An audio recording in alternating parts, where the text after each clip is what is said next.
in the NISMO bunker, in fact. And we are just about ready for the 300-kilometer Super GT race live and uninterrupted from Chang International Circuit in Thailand. We're very much looking forward to it. It's the first Super GT race for a little while, Rob. Yeah, first of the summer triple. We haven't had a race for about a month, and mixed conditions in qualifying's led to a really mixed grid.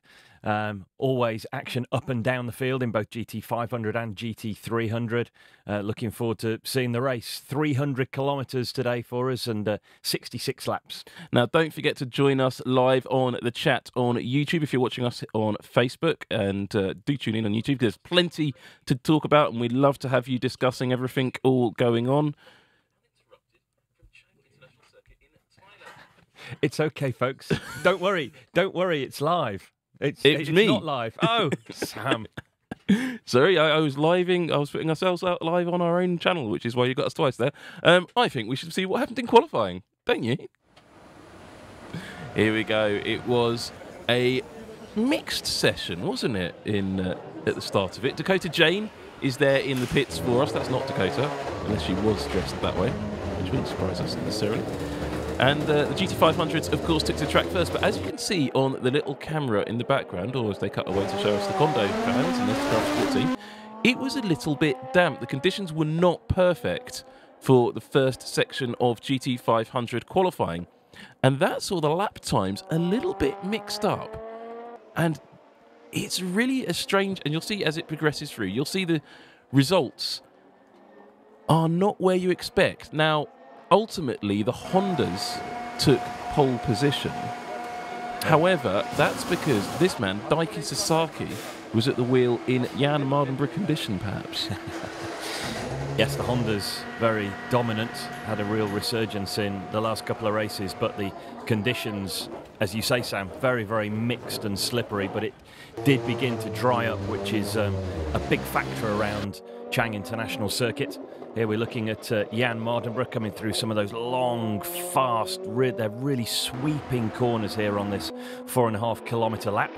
Now, as I mentioned earlier, you'll see the Hondas had it their own way, but look at that lap time, Rob. 1 minute 23.4, and that's quite significant, isn't it? Quite significant. That's mighty fast, Sam.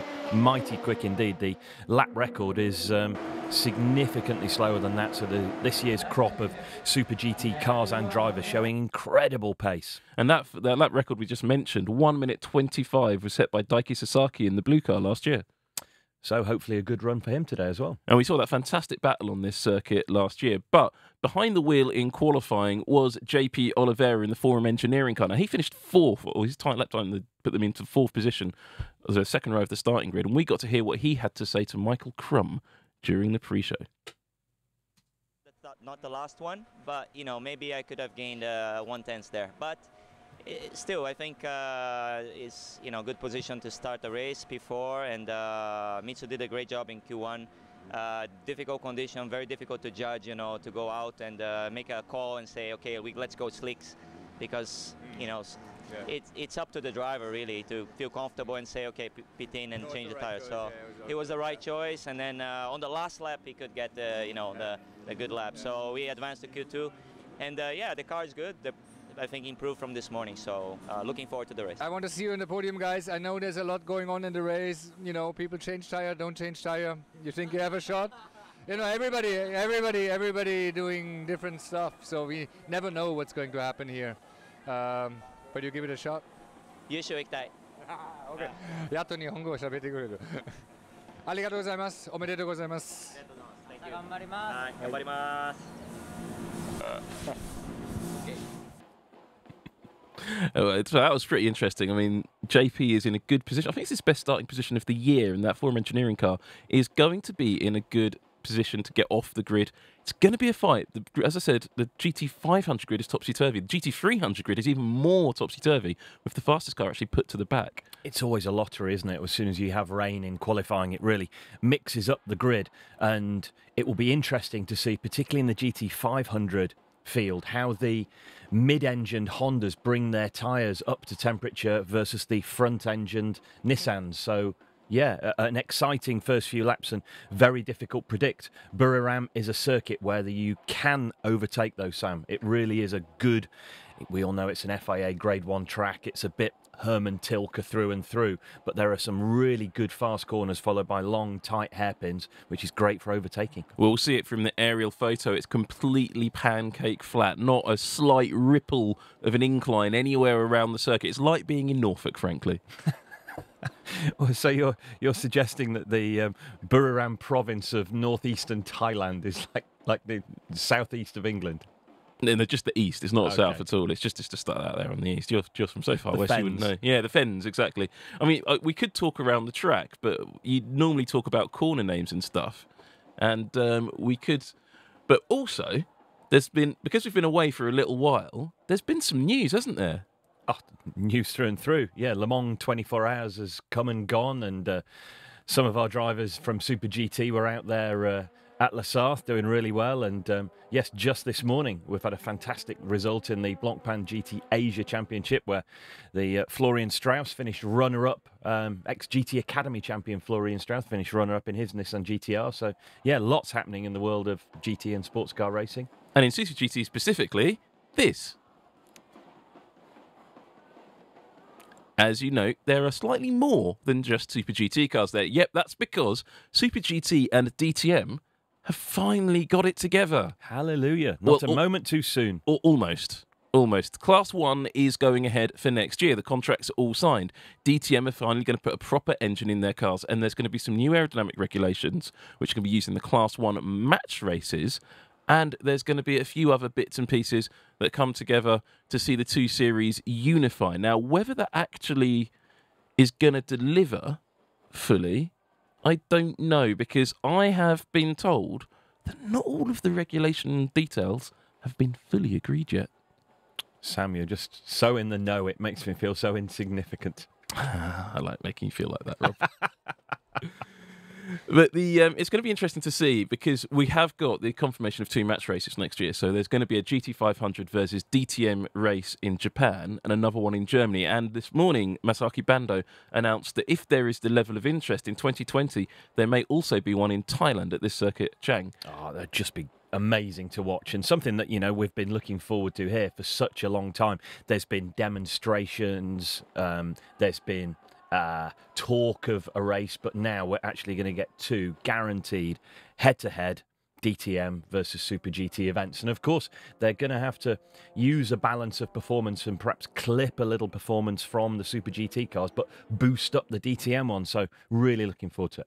Now, one of the things that's going to make that race a little bit different to a Super GT race is that when the GT500 and DTM challenge races take place, it's going to take place on a control tyre. Everybody's going to have to use the same manufacturer of rubber. So it could be Continentals, I think it probably was, or Hankooks or something like that. They haven't done that deal over who is going to be the tyre supplier.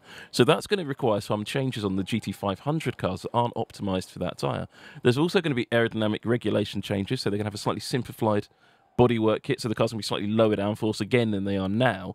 That won't be the situation in GT500 because they'll have better tyres and better aero on those cars. So it's a little bit to let the Germans catch up with the Japanese to some extent.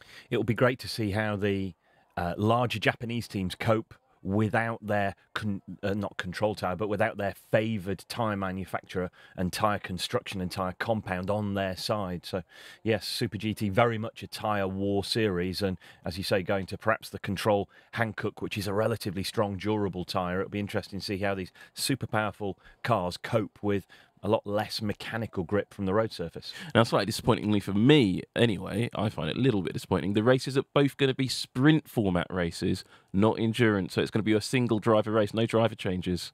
Oh, it's always a shame. You know, we'll get action in the pit stops and looking at the different strategies, how they change wheels and tyres, looking at, you know, an opportunity to lose or gain time. Yeah, so hopefully that will come in the future. And what a fantastic race we've just had from Chang International Circuit. RJ O'Connell, sorry you missed it. It's fantastic. No, we've got the race coming up for you. We'll be going live to the starting grid quite soon. Now, we just had a comment come in on the chat about the poster on the wall behind Rob's head. Now, that poster is signed by Hoshino-san, actually. And I thought it was going to be given away as a prize at some point. It might still be, but we have abused it onto the wall, rather.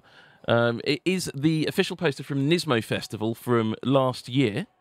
And NISMO Festival is coming up It's just been announced for early December 2018, and I believe there is going to be something of a competition to come out. So this is called the Nissan GT Sport Cup, I've been told about, and I've got an email. I'm having to read this off an email because it only just came through. The Nissan E-Cup is what they're calling it. It's a competition where you can win a trip to the NISMO Festival, as I said, via playing the GT Sport computer game and the manufacturer's info. Now, to find out more about it, you have to go to nismo.com/Nissan GT Sport Cup. Now, that's going to be really interesting to see how that pans out, and because I understand that Jan Mardenborough has to be able to fund his trip to the NISMO Festival by winning that competition, because they won't let him go unless he plays the PlayStation. Yeah, but Jan Mardenborough will never win any form of kind of gamer to racer competition, will he? So I'm reading on the how to participate. You need to get Gran Turismo Sport. Yep. You need to choose to represent Nissan in the FIA Manufacturers Series. As you would. And then you automatically are entered into the Nissan GT Sport Cup. Drive very, very well. And you're going to have to literally drive your socks off. I know plenty of good professional racing drivers who finish solidly 400th in this kind of competition. So, yeah, for online gamers, this is a wonderful opportunity, but they are going to have to say, as you say, Sam, drive extremely quickly. And there's a whole list of ways to enter this on that web address I gave you. So that is nismo.com/Nissan GT Sport Cup. So visit it. I'm going to post. In fact, I'm going to post that in the chat. I'm going to post it in the chat because I can. I think. Can we talk about Sean Walkinshaw signing for Bob Neville yet, or is that still a secret? I don't know. Is Sean Walkinshaw signing for Bob Neville a secret? Oh, is it a secret?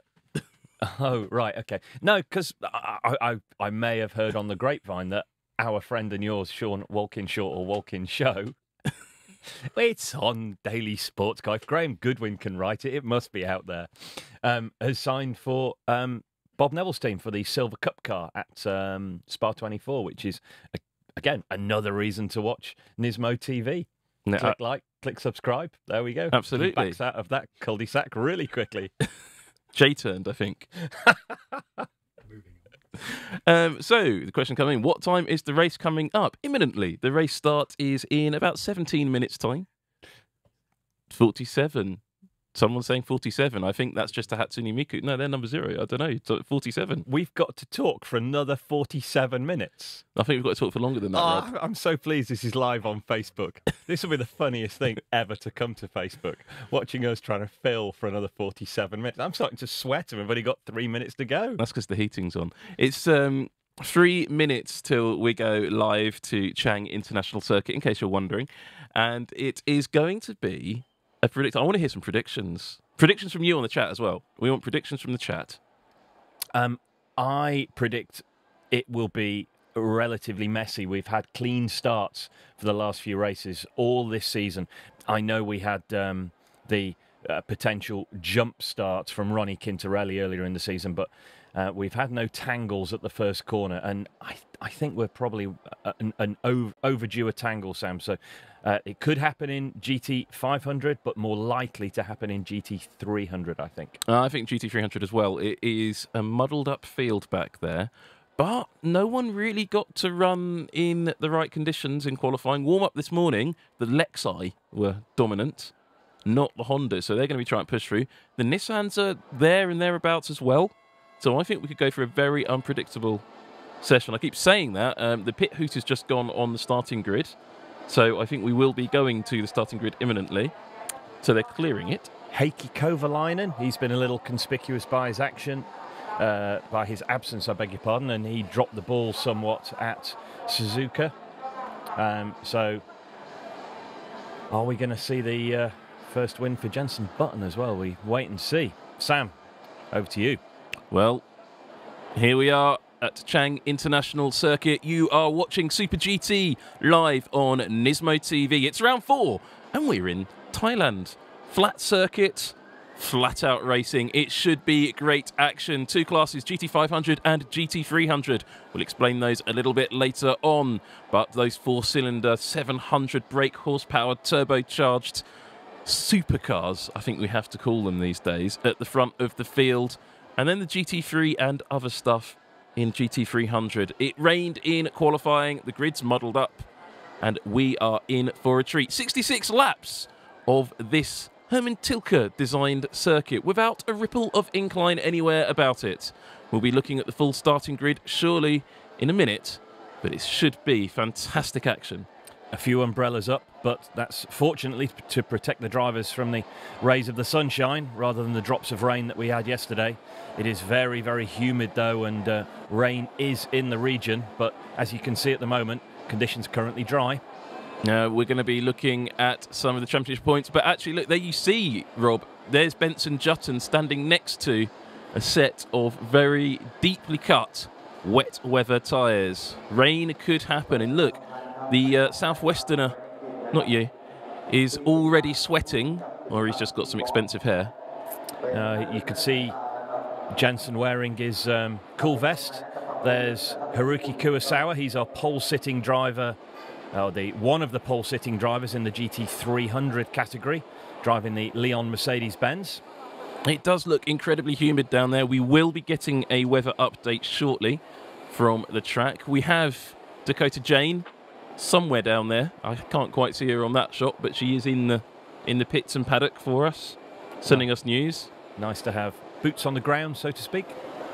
And we will be getting the national anthem and the starting drivers coming up shortly. But as it happens, we're just looking down at that grid. Now imagine seeing a bunch of DTM cars mixed in with that.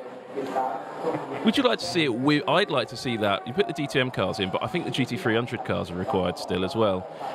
So here we go, a look at Buriram Circuit, as it's officially known, Buriram United, also known as Chang International. And here we go with the starting grid for round 4 of Super GT 2018. Pole position was all about Honda. Chang Super GT Race is the official name of this event. There you go.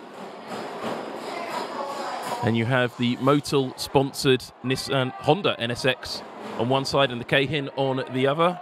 There is a look around from a lovely placed drone of the extremely flat surrounds of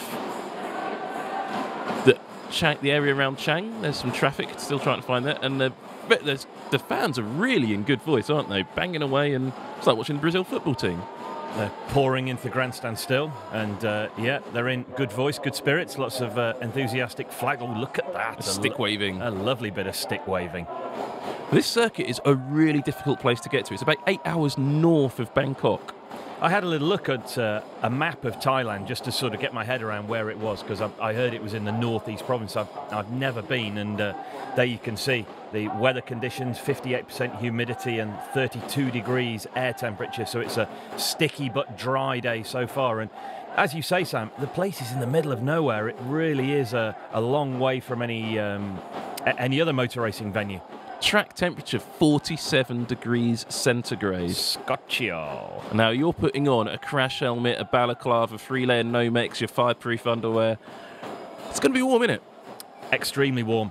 Haruki Kurosawa there has the engine in front of him in that Mercedes, and the heat soak from that fabulous GT3 coming back through the cockpit. The Honda drivers at the front of the grid in GT500, their engine, remember, is behind them, so all the heat soak going away from them. But yeah, both GT500 and 300, it will be a warm afternoon for the drivers. The race, 66 laps, will be looking... Sorry, Sam, grid. Here we go with the starting grid. There are those two Hondas. Mutu starts that alongside Kagure in the Keihin car. Denso Kobelko Saad, LC500 Lexus. Aiki Kovalainen in third. JP Oliveira, we heard from him in the pre-show, in fourth position, first to the Nissans.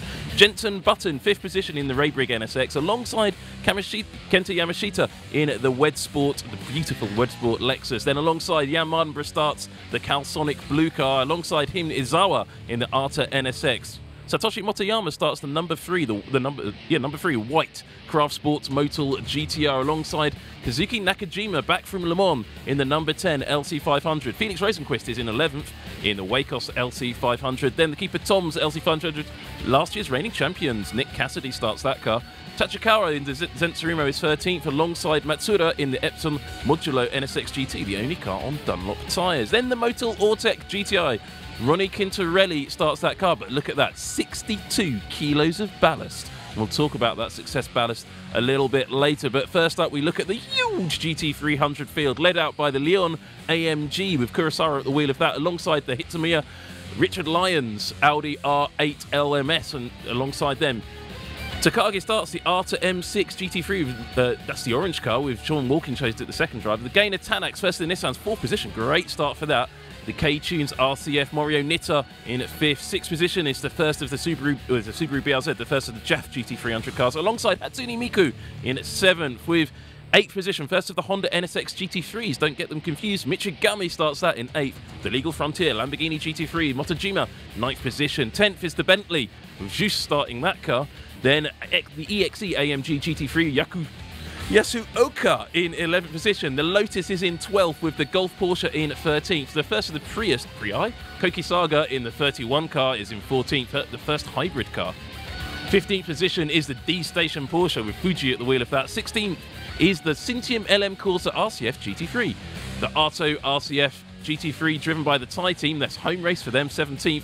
18th is the Hoppy 86 mother chassis car, I love that car. The Up Garage 86 is in 19th, otherwise identical. The other Toyota Prius is in 20th.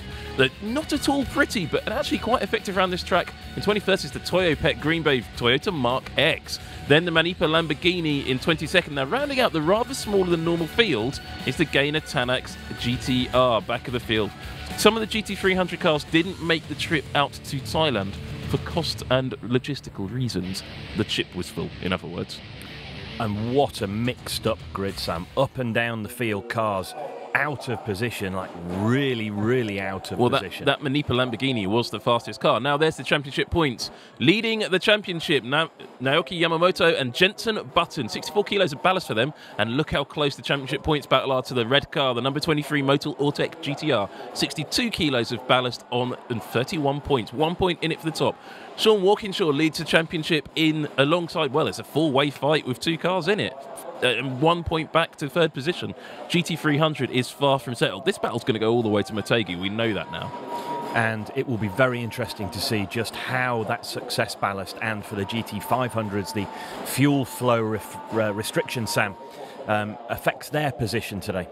Yeah, and all of these GT500 cars, like Formula 1 and WEC LMP1 cars, have fuel flow restrictions. Now, that's come in for a lot of criticism, particularly in Formula 1. People say, why can't we just let the drivers race? Well, fuel flow restriction does allow the drivers to race if it's executed correctly. As it is in Super GT, you don't hear drivers complaining about the fuel flow, and you don't have this silly 3-lap average. It's an instantaneous limit, and it creates absolute brilliant action. And it's why I love fuel flow limited racing, and this is how to do it, and the rest of the world should be taking note of Super GT about now. Very good point, well put, and they're clearly integrating fuel flow restrictions successfully into the balance of performance mixture. And the balance of performance you talk about is done by SRO in the GT300 class, because you have a mix of FIA GT3 cars, exactly what you'll see in the Blancpain Endurance Series and the Blancpain Asia Series, which was live on NISMO TV earlier today. You can tune into that on demand now, so when this race is over, you can have plenty of time to watch the Blancpain Asia Series on NISMO TV before a certain race in Austria, and then there's something else this evening in America where there's another Nissan going to win that one. It's another full-on weekend for NISMO and Nissan MOtorsports.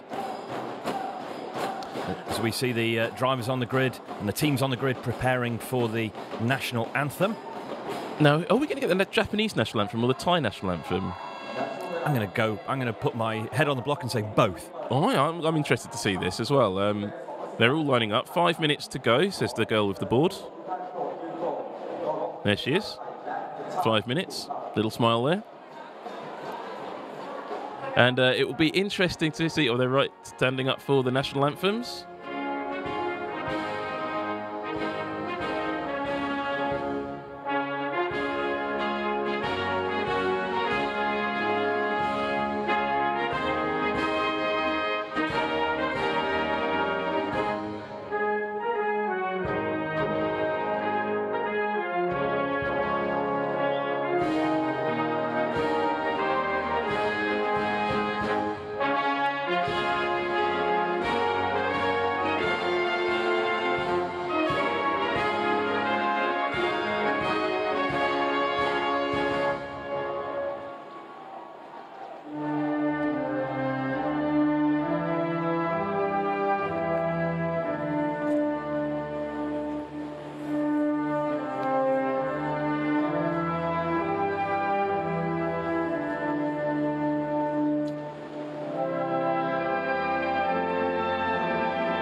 Happy 18th birthday to Lewis Guthrie last week.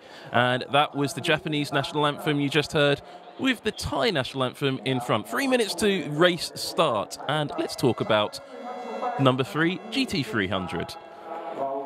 One class, many types of car. You have the FIA GT3 cars that you're used to seeing in the Blancpain Endurance Series. I started off saying this before the national anthem. Then you have what we call JAF GT300. Now, this is a bit like the old GT500 cars. With these cars, you have to take the production car, then fit in an engine manufactured by that manufacturer. In the past, it could go anywhere in the car. So in the Toyota Prius, for example, you have a Toyota LMP1 engine bolted in the back of the car. So it's a mid-engine Toyota Prius with an LMP1 engine. Yeah, I did just say that. However, the rules changed after those Toyota Priuses were built, and now you have to have the engine in the correct location on the car. So there's those ones. Then you have the mother chassis GT300 cars. Now, they've all got identical carbon fibre monocoques. They're all powered by a very familiar-looking 4.5-litre normally aspirated V8, the GTA V8, which goes by other names, I think. Those cars are designed and built by small tuners. The most common one you'll see is the Toyota GT86. Now, it's completely different to the Subaru BRZ, which you see in the same race, in the same class, because the BRZ is a JAF GT300 car, not a mother chassis car. So the Subaru BRZ is a real BRZ. The mother chassis car has a carbon fibre monocoque, so it's nothing to do with the BRZ, essentially. You've also got the Toyota Mark X and the Lotus Evora, and they all use the same monocoque, which is really interesting when you see how different the cars are. At this track, those mother chassis cars can be particularly powerful. And here we see the front of the GT3 field with the FIA GT3 Audi, just obscured by the flag, as the M6 is. Going a little further back, there's the Gainer Tanax GT-R and the Lexus, and then the JAF GT300s and the mother chassis cars just a little bit further behind. So Buriram clearly benefiting the FIA GT3 car, Sam, rather than the other two types, as you were saying. And the yellow headlights, if you're new to us here at NISMO TV, a warm welcome to SuperGT. GT300 cars, the slightly smaller cars, running the yellow headlights, and the GT500s, which are very shortly about to pull off, predominantly using white headlights. Now, one of the things mentioned about, I was talking about the GT300 cars, of course we had the GT500s on screen. But it's going to be interesting because in the GT300 field, we know at this Chang International Circuit, it's not very hard on tyres, but the GT3 cars are harder on their tyres. We saw last time we were here, one of the GT300 cars go the full race distance without a tyre change. And it was a mother chassis car who are a lot lighter on tyres and they can make them work a lot longer. The GT3 cars don't necessarily have the ability to do that. And that could be the key strategic decider later in the race as the GT3 cars start to lose their tyres. It is a tyre war series though. 4 different tyre manufacturers in both classes: Yokohama, Dunlop, Bridgestone, and of course Michelin. It will be imperative that we keep an eye on the pit stops, looking at whether the drivers change all 4 tyres, a pair of tyres, or indeed just the left front tyre. As we look at the little map of Chang International Circuit there, the hairpin down at turn 3 where the pace car is coming to now is a fantastic overtaking opportunity. Turn 1, relatively fast right-hand turn. Turn 2, flat out left-hander, then down into here. Look how wide the circuit is, Sam, there for turn 3. And that's what gives it such good overtaking opportunities. Now, look, we don't have any police motorcycle outriders because the Thai police didn't fancy it today. I'm lost for words. I'm not angry, I'm just disappointed. Yeah, absolutely. Led out by the Honda NSX pace car. 4.5 kilometre circuit, give or take 54 metres. And the next corner where the GT500 cars are coming to is one of my favourite corners in the world. Turn 4 here at Buriram is incredibly fast. Going incredibly slowly, though. There is our GT300 pole sitter in the Leon Mercedes. That's Haruki Kurosawa. Now, if you haven't watched Super GT before, you will get 2 starts, a GT500 start and a GT300 start. And they will line up 2 by 2 in 500 and 2 by 2 in 300, and then we'll get a proper race start. And that's when the action starts, straight away. I think these Hondas are going to struggle to get heat in their tyres in the first few laps, and that will see them prey to that Lexus. Heikki Kovalainen will be extremely keen to make amends for his Suzuka mistake. And 47 degrees, yeah, it's going to be interesting to see who brings their tyres up to temperature first. The pace of the pace car, relatively slow. Yeah, but the field's all strung out. While we're waiting for the green flag to come out, don't forget to hit like and subscribe for more of this NISMO TV coverage of, well, lots of things. Blancpain Asia, Blancpain Endurance, Blancpain Sprint, SuperGT, NISMO Festival. Lots of insights and behind-the-scenes videos. And if you want to see stuff, let us know. We've got the FIA Formula E project getting underway now, and I know there's already some great content coming up on NISMO TV about that, and we'll have some more news on that as the weeks go through the summer. And don't forget to ask us questions too. Kanzimitsu has done exactly that. Rob Barff, when do you think the Merge Series will get a race in the UK? 2020, and I think Brands Hatch would more likely want to host a round of this series than Silverstone, looking at both their calendars. So Indy Circuit or Grand Prix? Oh, can you imagine, around the Grand Prix circuit? So, formation lap. Now the cars should be forming up 2 by 2, but they're not really doing that. And I think we're about to go racing, and we are indeed. Here we are, Super GT, round 4, and as expected, the Hondas, that wasn't the neatest start in the world, was it? The Hondas are struggling for tyre temperature, and that Lexus of Heikki Kovalainen is right on the tail. Now let's have a look at GT300. Or not. Kovalainen putting pressure on the Keihin Honda, coming down into the hairpin. Kovalainen looks to the outside. Does he go the long way round the hairpin? Here's the GT300 start, Sam. We should go to split screen in a minute. Sean Walkinshaw not at the wheel of that 300 car, actually. His teammate is. And it's Audi versus Mercedes, and Audi has taken the lead. BMW in third position with the Nissan, the Gainer Tanax Nissan, trying to get up the inside. It's nearly going 3 wide into the third corner. Brilliant start from Richard Lyons. That's going to end in tears, surely. In the Audi. Subaru BRZ on Bentley on Lexus as well, 3 wide into that corner, and they don't make, there is contact. Everyone gets through fairly cleanly. A little bit of damage there, I think, for the Prius on the Golf Porsche. The Golf Porsche, yes, just losing out there around the outside of the hairpin. The BMW is up to second. Gainer Tanax car putting the pole man, who's already dropped 2 places down under a huge amount of pressure as well. They've straightened the sticker on that Audi. Car's going well, and oh, that was nearly contact there between the Nissan and the... Well, that Gainer Tanax car is really got a point to prove. Number 11, always been strong in the GT300 Championship. This is one of the new specification for 2018 Nissan GT-R GT3s. It's got a lower, the engine is mounted low and further rearwards, and it should make it more competitive. But up into GT500, and Heikki Kovalainen is already up to second.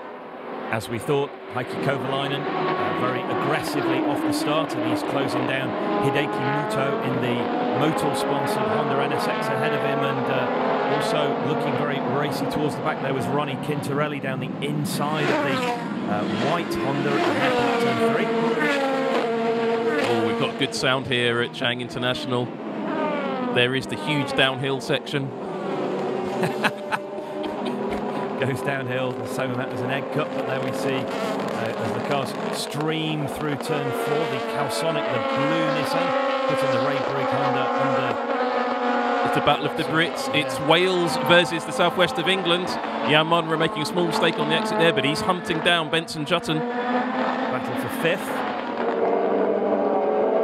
And just behind Kenta Yamashita in that Wed Sport Lexus, one of the best paint jobs in Super GT. But it's England versus Wales when the field moves forward. But there, JP Oliveira now is right on the tail of Kagure in that Honda. While at the front, it is an all-German, well, it's a bit like DTM, isn't it? Audi, BMW and Mercedes fighting for the lead. And Richard Lyons clearly looking to drive a relatively wide car to keep Kakagi behind. Sean Walkinshaw's teammate in that bright orange Arte BMW M6. And that is the former GT500 champion leading the race in GT300, Richard Lyons, of course. And traditionally, the BMW M6 has shown a little more straight line speed than the Audi R8. The R8 is terrific on the brakes, it's got terrific mid-corner mechanical grip and traction, but the M6 does carry just a little bit more straight line speed, so we'll have to see how that plays out on this now long front straight as we come down through the final corner. And it's just, this is like, it's turning into a touring car race already. Now look for that Subaru BRZ in the background. That's the one that has the road car chassis, but it's powered by an WRC based, one of the old Impreza WRC 2-litre flat 4 boxer engines. Very iconic noise that car makes. You can just pick it out as the GT3 field streams through. The Est-Cola Bentley Continental, a newcomer to the series, up 5 places already, Sam, up 5 places. So the Est-Cola Bentley really making progress in the GT300 field, and he's almost on the back of our erstwhile pole-sitting man, who again is under pressure from Yatsuda in the Gainer Tanax Nissan GT-R. Well, as we're looking at these battles going through, I think this is the most competitive we've seen the Bentley in Super GT, actually. Certainly, I don't remember seeing any Bentley running as high up as this, and whether they've had a BOP break. My man on the inside at Bentley is over at Spa at the moment for the Spa 24 hours test, so unfortunately Brad Fincham can't help me out with any balance of performance breaks for the Bentley, but yeah, they're running really well, and the Leon there clearly holding up now, the cars behind. Yeah, absolutely, but that's going to make for a good battle. But in GT300, it does look like we've got a casualty already. We haven't seen it on camera, but one of the most popular cars in Super GT, driven by Kataoka, is not lapping currently. Hatsune Miku may be out of this. That's a great shame. Well, it is for their championship points. They are a title contender in GT300. So let's see, is this going to be what happens to Miku? No, this is the battle for second position. Oh, contact. That was very aggressive. That was a little bit naughty. That was the move for second by Heikki Kovalainen at the end of the first lap there. I wonder if that will be a driver moral hazard penalty. That little biff from the Keihin NSX looked a little bit over-aggressive. Moving up the field is the Motul Ortec GT-R, making up a couple of positions off the start. That heavily ballasted car. But right now, the front of GT300 is this all-German battle between the three manufacturers. It's almost like it was scripted to promote DTM, to give us a chance to talk about this DTM merger. But in further back, the battle for third is Bentley in back there, just with the Nissan in front of it, and they're all being held up, as you say, by that Mercedes, which isn't working, and the Bentley's using all of the track and some other bits it's invented for itself. Yeah, Jus is going to have to be careful with his use of the runoff there. He's running very wide and will come under investigation for track limits if he's not a little more cautious. I think that's the Keihin NSX we see at the head of that trio in GT500. Yes, it is. Now, news on Hatsune Miku, she is definitely moving. There is motion from Hatsune Miku, but she is now 3 laps down. And I believe we are getting sector times for her dropping in. She has got a lap time on the board. And it is 3 seconds a lap faster than the cars in front of her, but they're 3 laps ahead. Yeah, but look at this battle. There she is, yeah. And she's just right in the middle of all of the action as the Wedsport car gets the move done on the Ray Brigg car. Jan Mardenborough, so that's Wedsport getting past both Mardenborough and Jenson Button. Now Jan Mardenborough has a run up the inside of Jenson Button. It is Wales versus England. Who is going to win going into this right-hander at the first? It's Wales. Yeah, Jan's going to make that stick. Really good move there from Jan on the inside of Jenson Button. And Button's not out of the woods yet. Here comes, I think it is Chio-san at the wheel of the Craft Sports number 3 car. There he is having a look up the inside. Now that Honda of Button is really in trouble. Now, is this the situation we saw at the first round where Button was trying to preserve tyres all the way through the race? Or is he just slow? Yes, it was very much a case that we thought the 2009 Formula 1 World Champion was being a little too cautious, but in fact he managed to save his set of tyres for his teammate. But look at the Bentley there in GT300, Sam. It's like someone's lit a very posh pipe up and just really gone for it. There's a hashtag, if ever I saw one. So there we go. Now look at this move in. So that is the Gainer Tanax car getting up finally past the Leon Sistos AMG up into 3rd position. And now the Bentley's looking to do likewise. But this is now the battle for fourth, and look at the gaggle of cars behind them waiting to get on terms. That Lexus seems to be holding up the Subaru a little bit, actually. Which is strange, because the Lexus were mighty in warm-up, as you were saying earlier. They had really good dry weather pace, but now look, the Lexus he's been forced to go defensive as they come down to turn 3 at the hairpin. And the Bentley nearly gets it done on the Mercedes. Yes, he does, just about. The Mercedes clearly better on the brakes than the huge old lump of pig iron from Crewe. It's carbon fibre and it's from Carlisle. No, well, yeah, the carbon fibre bits are from Carlisle, the metal bits are from Crewe. Oh, okay. Oh, and, well, driver leaves. Just too excited. Oh, a little bit to our squeal from somewhere. Did someone loop it? And, yep, I've just been told, the reason for the Bentley's sudden improvement is called Maxim Use. Ah, there we go. There you go. But that Subaru BRZ will get the job done on that Lexus sooner or later, because if he doesn't, the Toyota Prius is now coming to have a fight, and that's got boost. They are all queuing up behind, aren't they? They are, and when this happens in GT300, the field either gets very strung out at the front, which it's looking like it's doing, or you end up with an exceptional battle like the one we had at Suzuka. Just nose to tail throughout the field, isn't it? There's just nip and tuck everywhere you look. Yeah, but look, the GT500s are in amongst the GT300s, and this is what makes Super GT special. This slalom through much slower cars. Now, describing a GT300 car as slow, just to put this in context, they're quicker than the GTE AM cars in the WEC. And we see the race leaders now coming through. It's ever so spicy as they make their way down into turn 12 and then the short straight down to turn 1 here. Now, Jenson Button is falling through the field now, down to 7th position. That's not gone well for him. Now Hideki Muto leading in the Mugen NSX GT. That car is mechanically identical to the car of Jenson Button. All the Hondas are identical. The only thing that is slightly different is the suspension geometry to suit the different tyre manufacturers. And driver preferences in some cases. And now the leaders of GT500 are up with almost right with the leaders of GT300. And you get to see a real difference between the car speeds. Kovalainen losing out there a little bit. There's now a good gaggle of GT300 cars between him and the race leader. It looks like the Prius wants to have a go at the GT500 there. Can't blame him. He's only human. Now, if we keep an eye on this battle at the front between the Audi and the BMW, which look very slow and sedate now, we've just been watching GT500s going through 300 traffic. Look at the top of the screen. In a moment, there's again a Tanex car as well in third, you will see the 500 cars storming up behind them and ripping past them. At some point, he switches over to look at the lap tracker to see how far behind they are. Right on the straight behind that Gainer Tanex car, in fact, you will see the leading GT500. And just look how quickly he will get past these guys. But will that Honda be able to keep... I mean, I'm surprised. He got the tyres working up to temperature very quickly. Yeah, he did. There's the, as you suspected, the race leader coming down with his white headlights ablaze. He'll be pleased to see the head of the GT field. He's had a couple of laps of picking his way through the traffic, and from a driver's perspective, it's incredibly stressful when you come across gaggles of cars like this, which may or may not have seen you.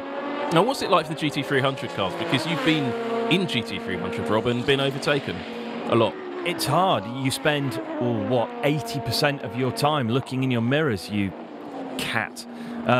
Yeah, saucer of milk, table 2. You spend 80% of your time looking in your mirrors and 20% of your time looking forwards, and you sometimes just see a colour and you think, okay, it's a white and red Honda, and then there's a white and red Honda and a white and red Lexus so close behind it, you just simply don't see it. So there's a little reliance on the GT500 cars choosing somewhere predictable to make their pass. Oh, that kart track looks quite good fun. Anyway, I'm quite used to being overtaken for my own racing exploits, if you can call them that. I just sort of set off at the same time as everybody else. It was interesting to see how gentle Mutu was going through the leader of the leading pack of the GT300s there. Now, there are things in Super GT called driver moral hazard penalties. In other words, it's like your Formula 1 driver penalties, or as I call it, the Pastor Maldonado Memorial Cup. But as you work through the field, if they start dinging on GT300 cars or even GT500 cars, they will pick up little penalty points and get stop-go penalties. And I'm sure at some point in this race we will see drivers getting a moral hazard penalty and being called to pits and get told off. And with the field being so tightly compressed, a moral hazard penalty, even the most mild one, just a drive-through penalty, will bring you'll lose such a lot of time with a drive-through. It's, yeah, hugely detrimental around the Buriram circuit. You are watching Super GT on NISMO TV. If you're watching on Facebook, you need to do this right now if you want to keep watching this action. You need to go into your browser of whatever flavour, phone, laptop, television, smart thing, kitty or something, and type in NISMO.TV, press enter, and then you will find the live stream on YouTube with the live chat, and you can carry on watching the race, because we're not staying live on Facebook for much longer, so you're going to miss out. So it's a bit like on BBC Two in the UK, where they used to put the other half of the Grand Prix halfway through and you had to switch channel over. But not switching a channel here is Kagure in third position, because he is glued to his rear view mirrors, because JP Oliveira in that Forum Engineering Nissan is all over the tail of him and trying to get that move done into turn one. The wet sport car, though, isn't that flying up through the field? JP Oliveira looking stronger and stronger as this race goes on. We're 11 laps in now, and here we have the Honda being tracked ominously by the Nissan as they come down towards the hairpin. Oliveira looks left, he looks right. Down the inside, it's a Shennington lunge, and oh, a little bit of contact, and look, the Lexus is up the inside. Boom, 2 for the price of 1. See, now JP Oliveira was a little bit aggressive last couple of seasons ago, and they're still nearly in contact with the Cayman on the back. He's not happy. JP Oliveira, as I was saying, is a famously aggressive driver. Unfortunately, that didn't pay off for JP. He lost the position, didn't gain one, and now Jan Mardenborough's wanting to get into the scrap. JP Oliveira losing a little bit of the front of his car, I notice as well, on the straight out of turn 3. Bits of carbon fibre flicking up, and yes, Mardenborough looking ominous on the back of the pack there now. Now, we haven't seen it on the screens because this action's so good, but the Bentley that was doing so well has had an issue and they've pitted. Oh no, great shame for them, great shame. Obviously newcomers to the Super GT Championship, but yeah, sad to see them pit, but yeah, now Mardenborough looking very aggressive up behind the equally aggressive JP Oliveira, who still hasn't given up on the Cayman NSX, Sam. Yeah, but they're all letting the wet sport car go away. So this Nismo on Honda battle is helping out Lexus at the moment. And look, there is another Lexus coming up on their tail. That is Kazuki Nakajima. But the new fastest lap of the race has just been set by Felix Rosenquist. In fact, that's Felix Rosenquist, not Kazuki Nakajima, of course. I was going to say, that's why he's right in the back. He's set the new fastest lap of the race, a 1:25.8, which is not far off the old lap record. And he's come from nowhere. It was 3. Now look, coming down to the hairpin, it's 4. Oliveira down the inside. Another Shennington lunge, he's got it. Gets it done this time, though. Shennington, a kart circuit in the UK here, with a long straight followed by an incredibly tight hairpin, and yeah. And it's a battle for the lead in GT300. Oh, look at that side by side. And that Nissan isn't far away. That is lots of nearly contact. Oh, and Mardenborough's off. And back on again. Oh, we needed to see all of that again. What we need is split screen, Sam. Yeah, we need the split screen. We haven't had it this race. They've forgotten the split screen button, and there's the Forum Engineering JP Oliveira getting passed now by Felix Rosenquist. Rumours about his future. Is he going to end up in Formula 1 in the not too distant future? Questions about Brendan Hartley's continued security of seat beyond the British Grand Prix. My notes on Felix Rosenquist I was making at the start of the year, I started with won everything. He has literally won everything he's ever sat in. He's won Macau twice, he's won F3 Masters twice, he's won the European Championship, he's won Pose, beg your pardon, and yeah, he's incredibly quick and has made short work of JP Oliveira there. Meanwhile, at the head of the GT300 field, Richard Lyons still leads. Well, that is the battle for first, second and third. There is the Audi leading from the BMW with the Nissan in third, and the Nissan is looking extremely racy. Imagine if you've never watched Super GT before, you've just turned on. It's like, what's this? The top 6 in GT500 pretty much nose to tail. The top 3 in GT300 covered by a handkerchief. It's just ace. Well, if you just notice that the race action has just exploded in the last couple of 5 minutes, everything suddenly got very lively. Now, there's a reason I suspect for this, because looking at the lap times of the cars, The timing screen has just exploded. We've had a new fastest lap of the race again. This one's by Hideki Moto, the race leader, a 1:25.5. But Heikki Kovalainen in second position has also set his best lap of the race. There's greens and purples appearing all over the timing screen. I think the temperature has just got right, and the track's rubbered in, and now it's like happy hour. There we go. The second thing you said, the track has rubbered in. All that rain yesterday, Sam, has washed the rubber off the circuit. The track was very green, but as you can see, there's lots of rubber going down there. That long shot as we see the cars coming through 5 and 6, you can see the rubber going down on the racing line now, and the track is getting quicker, no doubt about it.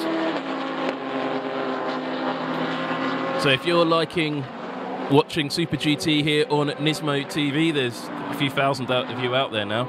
Don't forget to hit like, because that's how our bosses judge how well we're doing, and that's what keeps NISMO TV going. We need lots of likes. So there's 2,000 people who could hit the like button, so make sure you hit the like button. Smash that jutton. That's exactly what Felix Rosenquist is doing down into turn 3. So if you like Felix's late lunge down the inside, and why wouldn't you? Kaguri going down another place there, hit the like button. He has. Look how happy it's made him. He's very happy. Oh, I think he hit subscribe at the same time. That's what he's doing. Oh, he couldn't be happier. Well, that Lexus, I mean, this is what we were talking about. We saw it in the warm-up earlier on. The Lexi seemed to work particularly well on this track in the right conditions. Those conditions are now, and the Hondas have seen that coming. He knew another fastest lap race for Hideki Moto, so he's aware of the threat, and he's pushing to keep that 2.2 second gap from Heikki Kovalainen at the front. But look at this battle, four-way battle. Now JP Oliveira is still holding behind the Keihin NSX with Jan Mardenborough in the blue car, but now there's another Lexus on Jan Mardenborough's tail. That is the AU Toms car, driven by... I can't even work out who it is. That is Kazuki Nakajima, of course. He's been quite busy lately as well, hasn't he? Yeah, he's had a few things on. Had a good result somewhere, I can't think what. Did quite well at Le Mans, I believe. Yeah, that was him and that Spanish guy. Yeah, the one with the beard. Oh, he knows Jensen quite well. Who? The guy from the southwest. Oh, okay. The one that was just overtaken by Jan Mardenborough, the ex-computer gamer from Cardiff. That's right, yeah. Wow. I did smile when Jan overtook Jensen Button. You think, yep, computer gamer from Cardiff overtakes 2009 Formula 1 world champion. I don't think you can call him an ex-computer gamer, because I've been in his flat and he's definitely not an ex-computer gamer. Have you watched him play FIFA? He's just like a Jedi. I've watched him play Gran Turismo, and it's much the same, though he still hasn't completed Gran Turismo. Has he not yet? No. Dear, oh dear, I'll have to have words. No, but he's so serious about it, he lives actually next door to the PlayStation HQ. I'll have words when he's finished this scrap, perhaps. Now might not be a good time. So, Super GT is a series I first discovered playing computer games, actually. Really? Yeah, playing Gran Turismo 1 on a PlayStation 1. But I had a Takata Dome NSX, I have to admit. Another hashtag, Super GT admissions. Another XF1 driver to race here, Nick Heidfeld. Not sure what that... I don't think Heidfeld's an ex-driver. Oh, he is an ex-driver, but he's a WEC driver, but he's not in this race. Quite sure he would have raced here in. Well, anyway, the Keihin NSX leads this gaggle of cars live on NISMO TV, being harassed all the way by JP Oliveira, who is trying that same overtaking move again, and this time it looks like he's going to make it stick. But Kagure isn't giving up, but that's going to make it easier for Jan Mardenborough to get on terms of these two cars in front. JP Oliveira's got to make good his escape now, because the Zent Sarumo Lexus is on the back of the Toms AU car as well, and we had 3, we then had 4, we've now got 5 there. 5. He's looking at that timing screen, and as you can see on that timing screen, there is a new fastest lap of the race. It is Felix Rosenquist there in 4th position with a 1:25.4. These lap times are falling fast, and that AU Toms Lexus, now the Zent Sarumo Lexus as well, they're all, the Lexi are moving up through the field. This is what we predicted after the warm-up and seeing how things ended up in qualifying. course, there's still pit stops to come. I'm expecting to see about lap 30 to 35. You were reading my brainwaves there, Sam. I was just thinking, as the leaders start lap 17, I think we're about halfway through the first half of this race, or the first element of this race. And the Zensarumo car just making his nose scene there to his sister Tom's teammate. Now there is Heikki Kovalainen. He has got that gap right down. It was 2.2 seconds a few laps ago. It's now, well, not. Yeah, quarter of a second, 0.2 of a second. And that Toyota Mark X, that green car, that's one of the mother chassis cars. I think it looks quite cool, but it's certainly not pretty. But it hasn't seen... Oh, he hadn't seen Kovalainen, and I don't think he'd seen the Honda, but that overtaking manoeuvre has put the Motul-sponsored Honda in the lead into real jeopardy, because that Lexus LC is absolutely flying at the moment. We're going to see a change for the lead shortly here, Sam. Well, has the Honda got a problem? Because the Honda's last lap, Hideki Muto, and I think it was more than just traffic, 128.1, the Lexus 126.5, and they're both in traffic. Here we go as they head downhill in the gaggle of cars led there by the Gulf Sport. And then the Porsche, the Gulf Porsche, being followed there by that yellow mother chassis Toyota GT86 with the normally aspirated V8 engine that looks very familiar to something else, similar to something else. Through and out of turn one, the leading Honda there gets a little tow from the slower GT300 car, and he's just stretched away. Yeah. Kovalainen flashing his lights, making sure that GT300 car has seen him, and he's not. He's come right into his path. JP Oliveira, though, pulling at a little gap from the Cahin car's fallen right down the field. So the Hondas are struggling now. So it looks what's happened is that the track's rubbered in, and the Hondas, who had that little bit of performance at the start, have lost it. So you remember the Honda set their pole position times, their competitive times, on a track that was very green just after the rain. Now the track's rubbered in, the Hondas are now all struggling for performance and falling back through the field. And the only thing all the Hondas have in common, Sam, is that mid-engine, the rear mid-engine configuration. That must be something to do with it, regardless of suspension setting, aero settings, tyre, compound and construction. It must be something to do with the chassis configuration, and it's just now Buriram suiting the front-engine GT500 cars more. Here we go. This is where the Cahin car, Mardenborough got past it, the AU Toms car got past it, and momentarily we will see the Zensarumo get past it as well. There he goes. But there is the battle for the lead, though. Cutting back to that, I mean, the TV director's having a difficult day, I think. That is Heikki Kovalainen trying to get the move done on Hideki Muto for the lead. Not going to get it done there. There's a Honda being very helpful. So through turn one, exiting one, coming down the flat-out kink, coming down to that hairpin as Kamui Kobayashi looks on. Second driver, so he doesn't forget to make his pit stop. Surely a drive. Oh, there we go. Oh, so no, this is Kovalainen round the outside. Will he make it stick? No, but he had to. No, he has. He's done it. He's done it. He's through. They're wheel to wheel. The next corner is a left-hander. Kovalainen's got this. I should really say something, but easily through. Boom. Excellent. Really, really good move there. And Kovalainen benefiting from those slower GT300 cars and making the move from second through into the race lead. Well, that is a critical moment in this race, I suspect. Well, he's not quite in clean air because of GT300 traffic. These Hondas are now really clearly... Well, they're anybody's now, aren't they? Yeah, they're moving backwards and Kovalainen moving forwards. At the head of the GT300 battle, the three-way scrap continues. Well, the 100 car that was competitive at the beginning is now down to 10th position. Then falling. Gaynor Tanak still very much in the mix there. If there's any form of shenanigans between the BMW and the race-leading Audi of Richard Lyons, he's going to be first to capitalise. I wish the Gaynor Tanak's car would switch his headlights on. Sorry, M6 got very close to the back of Richard Lyons there through the centre of turn 3. It's a very clever drive at the moment from the Gaynor Tanak's number 11 Nissan GT-R. just waiting to capitalise on when these two Germans have a little bit of a squabble between themselves and nick that lead. Just holding a watching brief for sure. A strong result for an identical Nissan GT-R GT3 in Asia earlier this morning. Yeah, Suzuka. For the Blancpain Asia Series, of course. Not the Asian Le Mans Series, the Blancpain Asia Series. You can watch that here on NISMO TV. It is streamable on demand, as are all Blancpain Asia Series races. I'm not sure who does the commentary for those.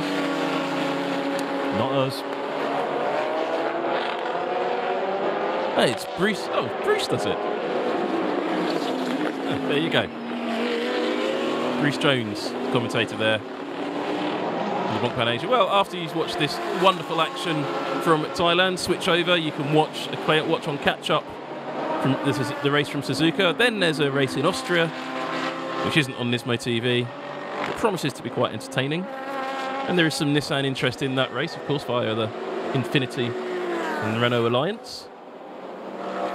There we see our race leader coming down the inside of, I was going to say our GT300 race leader. But he's going to get second here, is he?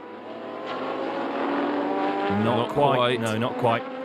So Kovalainen finding his way through. Hideki Muto now lining up that top trio. Now, someone's had a moment down at turn 1. I'm not quite sure what, but the yellow flag is out.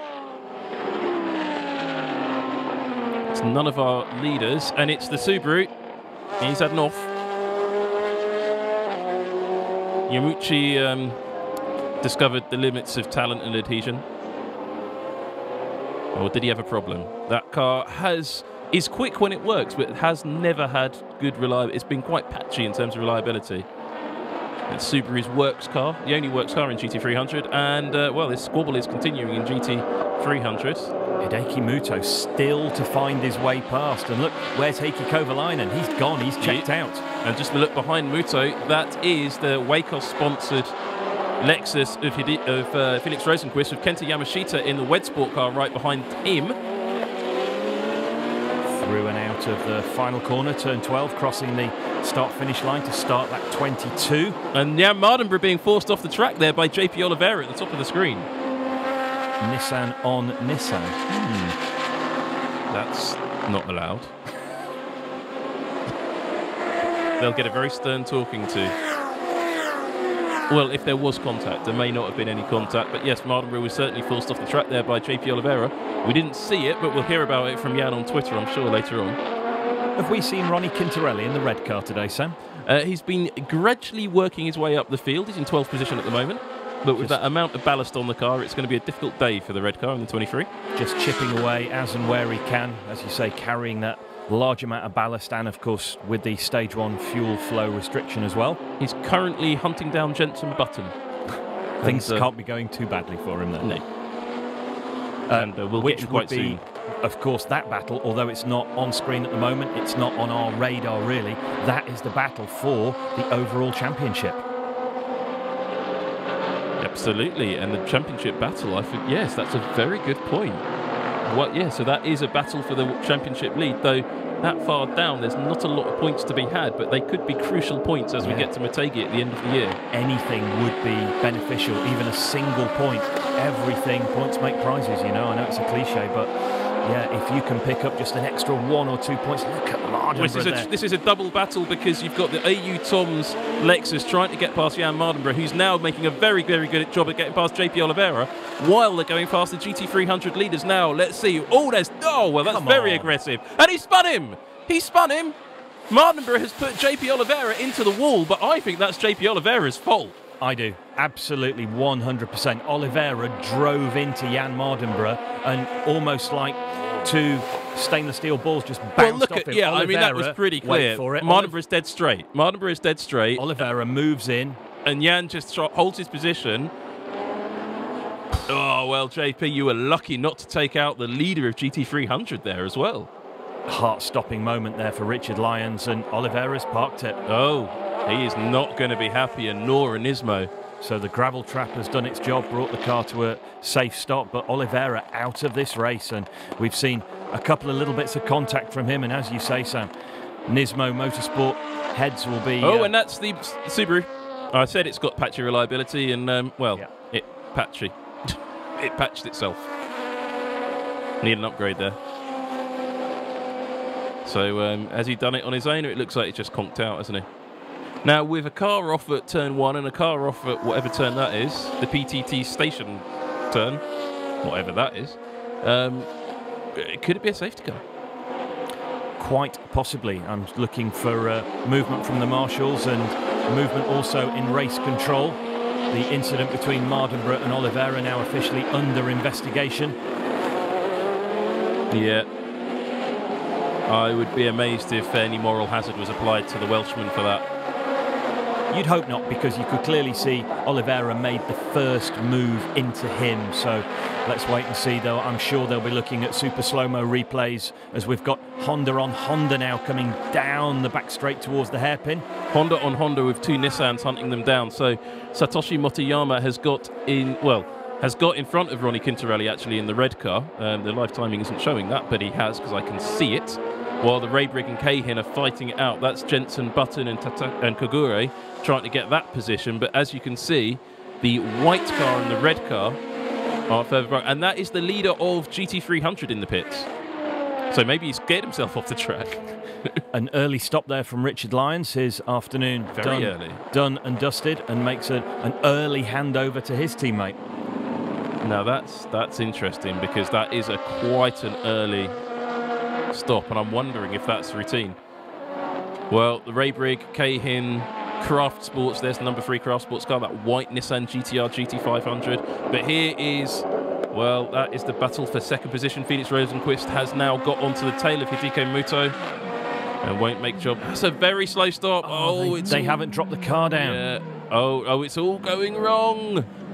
Because I don't think you can spin the wheels. No, there's some issue with that car. There's the Mark X. Toyota Mark X makes its way out of the pits as well. So it looks like some of the GT300s are opting for an early stop.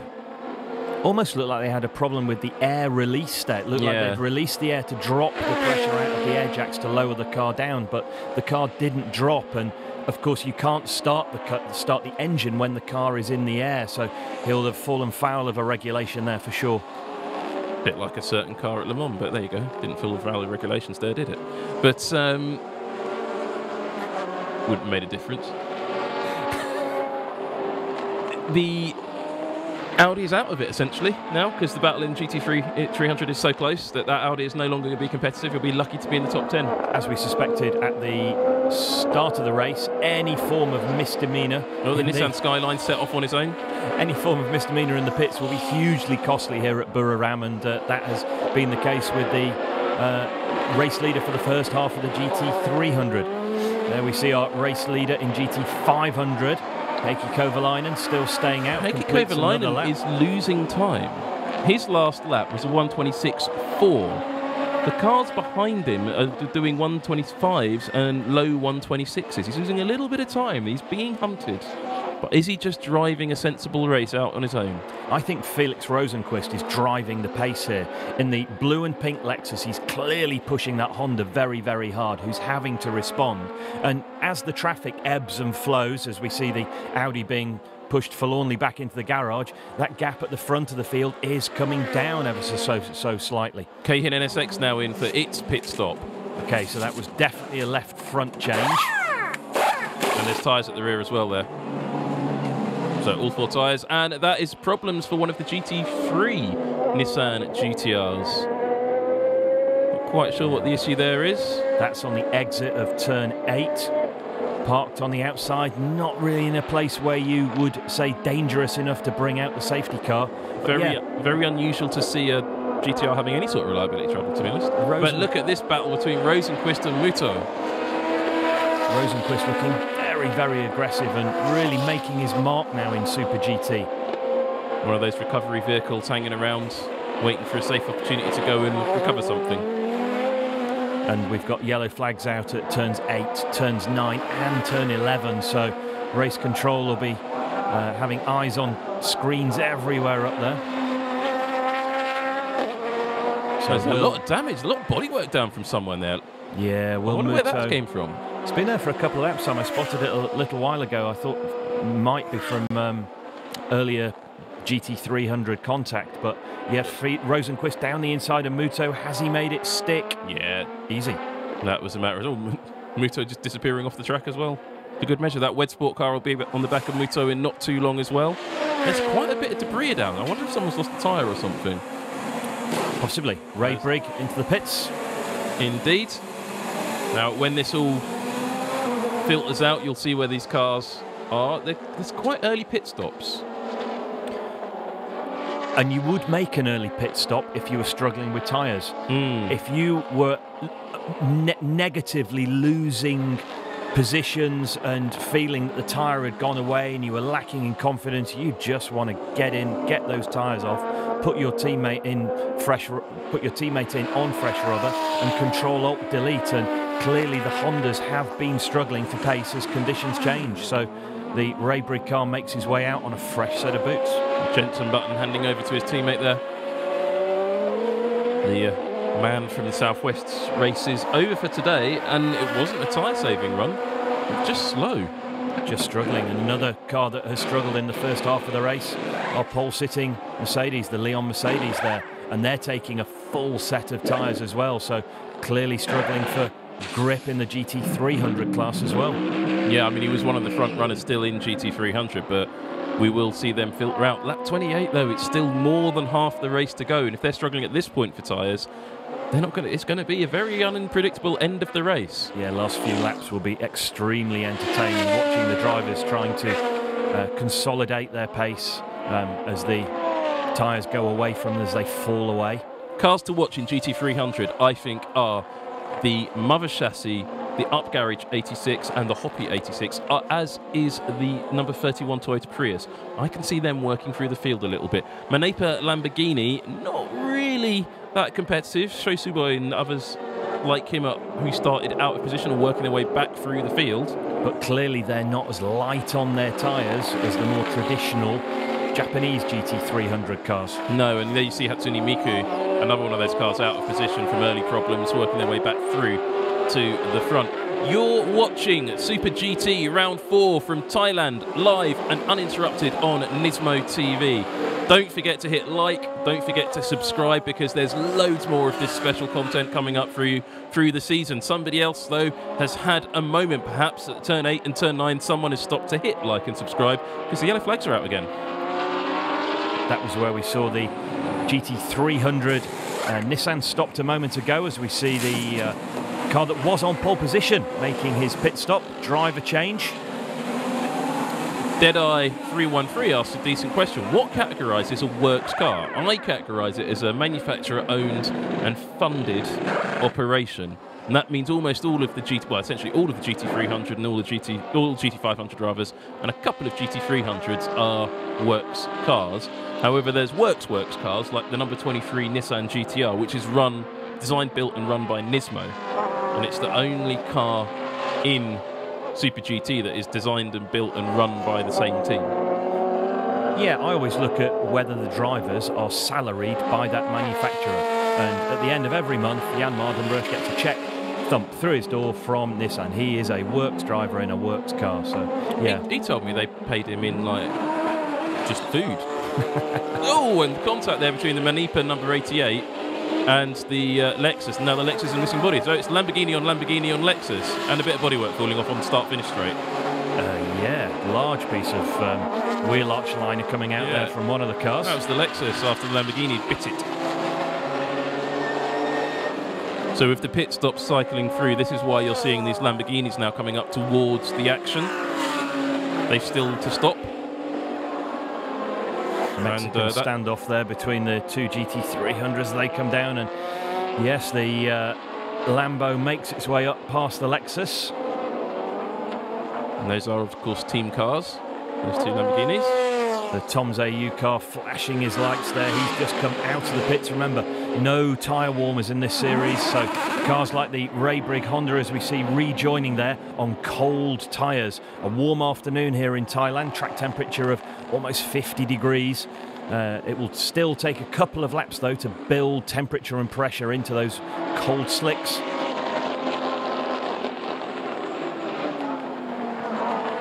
The humidity at Buriram has risen since that early start of the race. I've just been shown to 82%.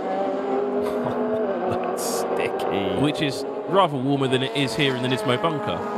Yeah. Jensen doesn't look happy. No, Jensen does not look happy. He looks fairly warm and flustered. It's been a hard afternoon for him. But if the humidity raises much more, are we likely to see some rain before the end of the race? And that could explain the early pit stops.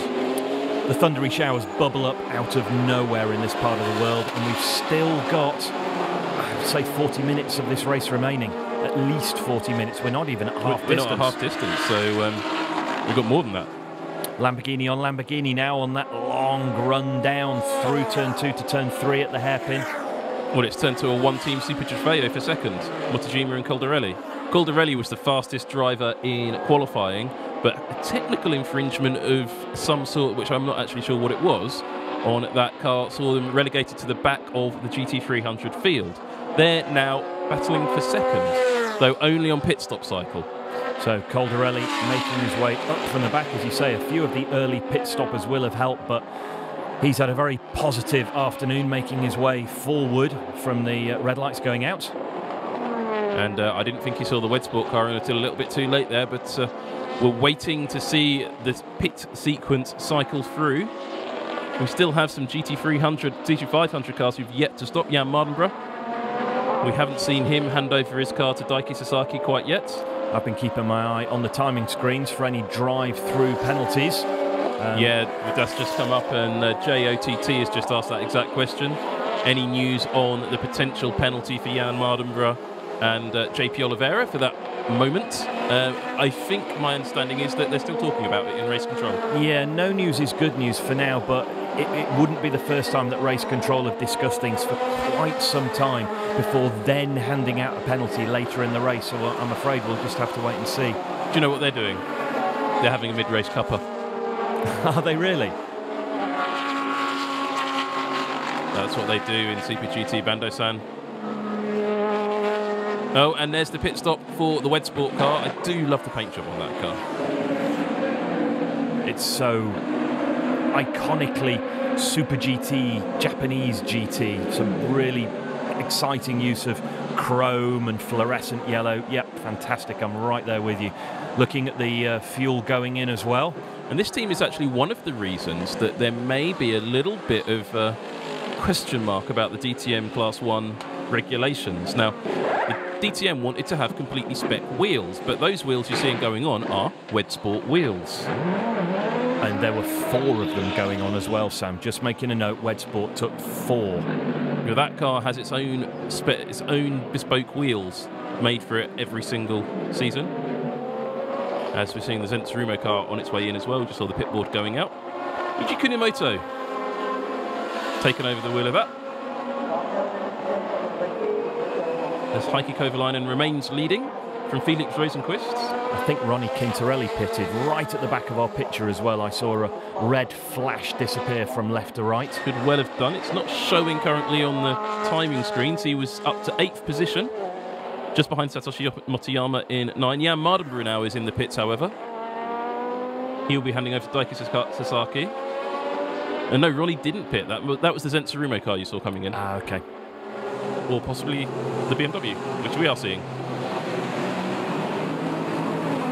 One of the things about these Autobacks sponsored cars, and we are missing somebody. There was a mission at the beginning of this event, but what, a gentleman in a coloured jacket. Yeah, don't know where he'd gone, but that is extremely orange as we reach halfway point of this race. You're watching NISMO TV, live Super GT, full uninterrupted, full season coverage with the NISMO Festival at the end of the year.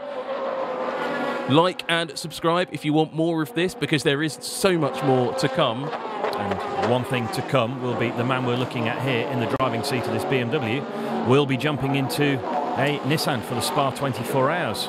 Sean Walkinshaw will be allegedly driving for Bob and Liz Neville at RJN, so looking forward to seeing him back in the Nissan fold. There's another Nissan GT3, the 300 of the Gainer Tanax car. He'll be now leading, he said, hopefully. He should be, because he hasn't pitted yet. Yep. And that, because it's quite a short lap here at Buriram, as we have to call it. Oh, new fastest lap of the race, just before I'll interrupt myself. Number 36, Yuki Seguichi, has just set the fastest lap of the race. Not long out of the pits, that either. Benefiting from fresh rubber. Yep. Fresh rubber on a rubbered-in track, and lap times, they're going to tumble. Or is he using them up too quickly? Very good point. Oh, look, there was Sean Walkinshaw going very, very defensive there to try and keep that Lexus behind. I think there might... oh, look. It was almost, if not, contact. Now, you'll notice that it's a Lamborghini 1-2 in at GT300. That's partly because those cars haven't pitted yet. They're trying to work their way back up through the field after having issues in qualifying. Yeah, going long, hoping to benefit from a late pit stop strategy. Key point to remember, you'll see a little bit of ebb and flow at the pit stops. Is why we sort of stop talking about the track position so much at the moment, because the cars are in pit cycle. Because there's no tyre warmers in Super GT, it can take a car at least a lap to get back up to full pace, and you'll see the position yo-yo massively, to the point where it almost seems like the car's got a problem. And you'll see them really struggling to get the heat into the tyre. We'll see that when he finally stops the Heikki Kovalainen. We'll also see it for that number 11 Gainer Tannock's car. But how far they stretch out their first stint, so we're coming up to lap 35 now, which is, I say, probably the end of the sort of ideal pit window. Yes. Depending on who your second driver is and what your tyre is. Each tyre manufacturer brings their own soft, medium, hard compound tyre. And the construction of tyre suitable for that particular car and this particular circuit. Yep. Keeper Toms, boom, he stops. So they will take, it looks like a pair of front tyres before the refuelling. Nick Cassidy hops out of that. I don't think he's going to have to worry about opening a bottle of champagne today. No, it doesn't look that way, does it? Ronnie Quintarelli also there, giving over to Sugio Matsuda. Sugio quite capable of lighting up any circuit, really. 4 fresh Michelins laid out on the tarmac for him as well. Yeah, he will be pushing super hard in that Motul Ortec GT-R. There's the rears going on the Keeper Tom's car. Well, no. Oh, that's not gone well. They've still got the wheel nut attached. And this is going to... Sugo Matsuda makes up a place at the pit stop. Oh, it's all gone very, very wrong there for the Toms team. That's unusual for Tom. And is it wheel stuck now? Yeah, the gun was jammed on the wheel nut. It's damaged the wheel nut. That's very bad news for the... What was that, about a 30-second loss? Yeah, that was huge. And the Wacos car came in, but we didn't see that come in because we were watching the Keeper Toms. A lot of teams struggling here in Thailand, aren't there? More than you're used to seeing. And I just wonder if it's a funny little psychological thing of the used to racing in Japan and then suddenly, you know, being out of your comfort zone in a circuit in a less than popular part of Thailand. And they've watched for the last 45 minutes an incredibly close race where tenths of a second count. And they're coming into the pit stops full of adrenaline. And yeah, we're seeing the pit crews making small, unusual mistakes, Sam, you're right. So, just a little bit of an update on the weather. There are showers in the area. Yeah, there's showers to the north of them, to the south of them, to the east of them, and to the west of them. The blue sky has gone, and it's been replaced by that white, grey sky, and the humidity is on the rise. And some of those showers are extremely intense. 30 laps to go. So we may see some drops of rain before the end of this. Now, I'm just trying to find out which direction the rain is heading in. And that's all it would take, Sam. It wouldn't take a huge downpour. Just a few drops of rain on a track where all the cars are running on slicks. It would just spice it up. Race leader in the pits. Heikki Kovalainen handing over there to Kamui Kobayashi. Heikki's wife, Catherine, has accompanied him to the track this weekend. The humidity, I've heard, has played havoc with her hair. Hashtag fluffy hair, but there's nothing wrong with that. She'll be ever so pleased with his performance, and Heikki doing a great job and making up handsomely for that mistake he made at Suzuka at the last round.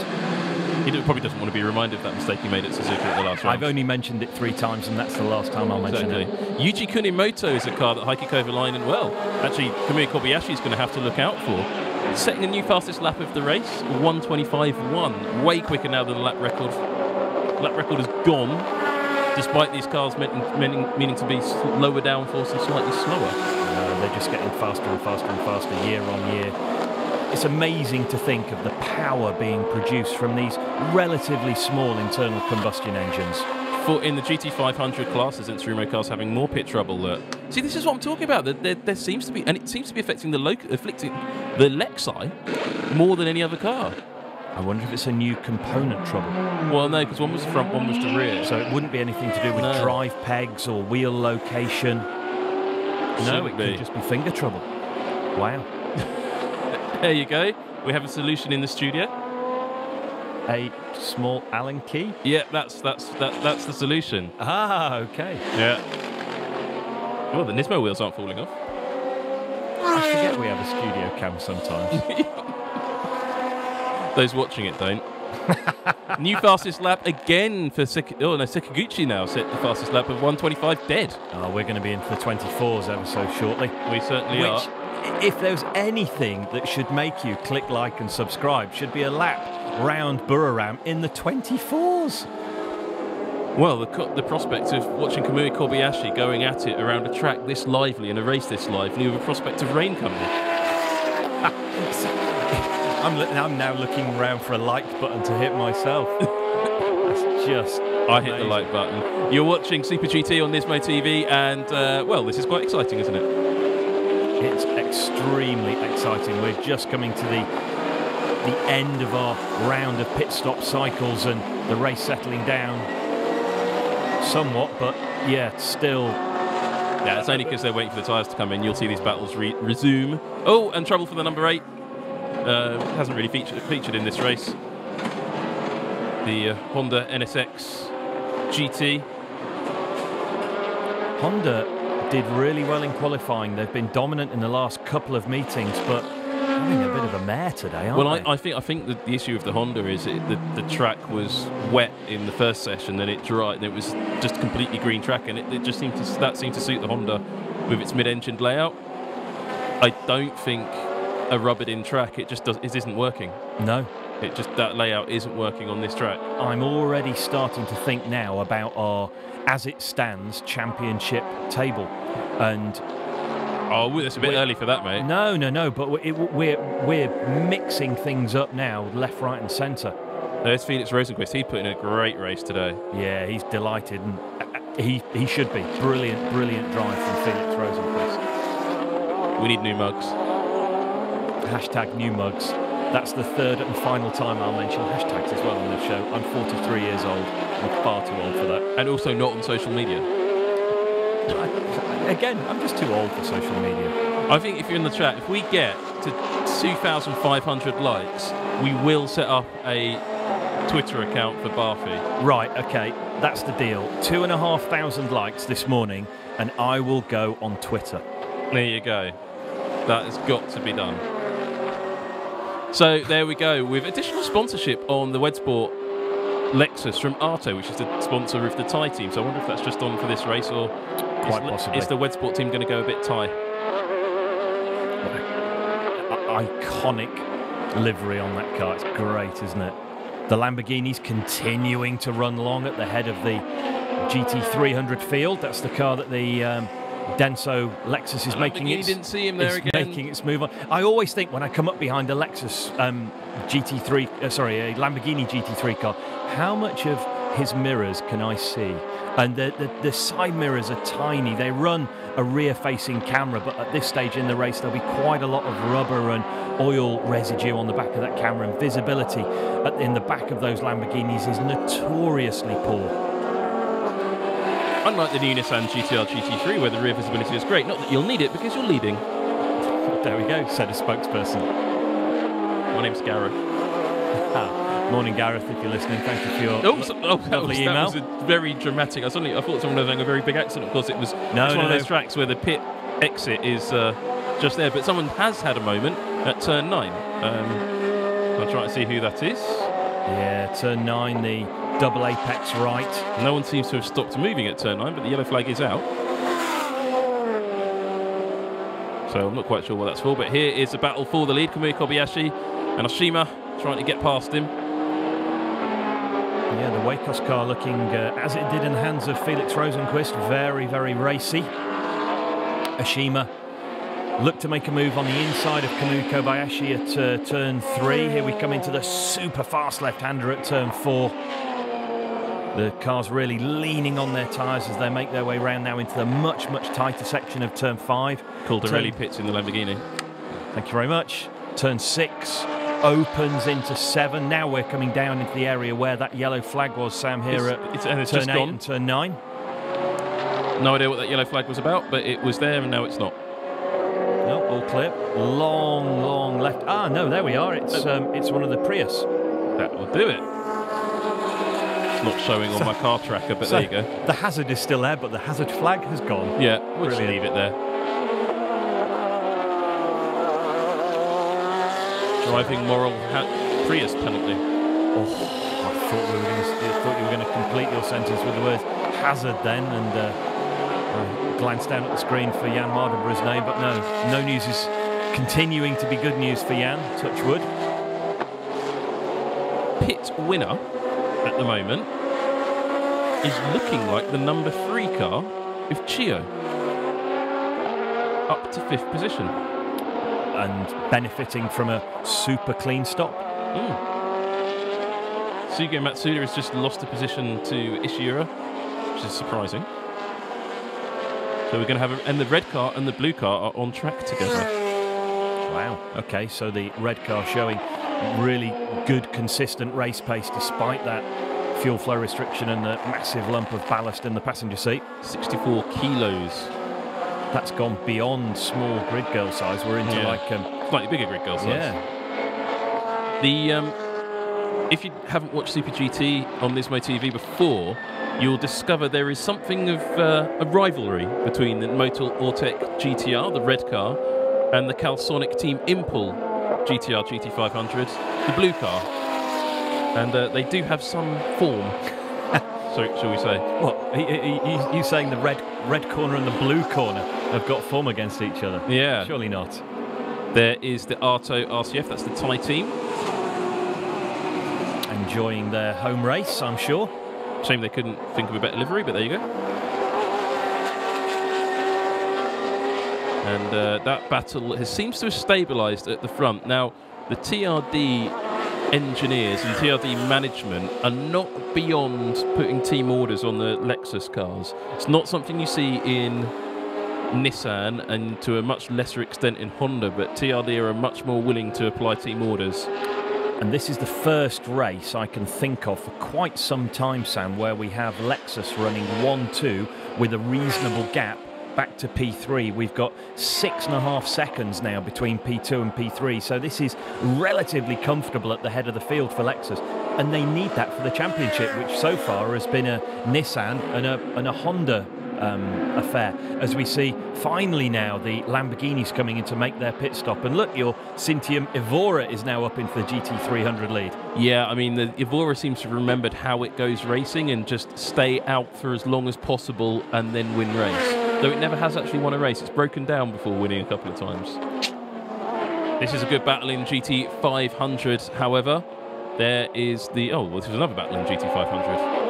So that's the one for the lead, and the one that we were looking at a moment ago was the battle for 4th, 5th, 6th. Which was a arguably better battle than this one, actually. But yeah, Chio has really benefited in the Craft Sports GT-R. That white car. First year for the BMAX engineering team in GT500. They were a GT300 team up until this season. Yellow flag is out at turn 8 and 9. Is that to recover a stricken Prius? I don't know. Chio and Daisuke Nakajima separated by less than 1/10 of a second. It would be great to be watching that battle there, clearly running side by side. This is the battle, though, for the lead between the two Lexus, and this is the battle we were talking about a moment ago. Now that is Honda, Nissan, Toyota all going head-to-head. And Chio is in the middle. There's the GT300 class leader just in front of them. That's the Lotus. Coming down into the slowest corner on the circuit. What could possibly go wrong? Here we go, folks. 3 abreast, 2 classes of racing. The leader goes through the middle of the 2 GT300 cars. Both of those are the mother chassis cars with the carbon fibre monocoque. But look at this battle. Chio lost out a little bit there, and it created an opportunity for the Zenitsurumo car driven by Ishiura to get a run. Daisuke Nakajima, though, heading that little pack. It's actually a battle for 5th. I read the wrong column when I was looking at the... I let you off. There's no beauty in perfection, and the little mistakes we make, I feel, adds a certain something to our fabulous coverage.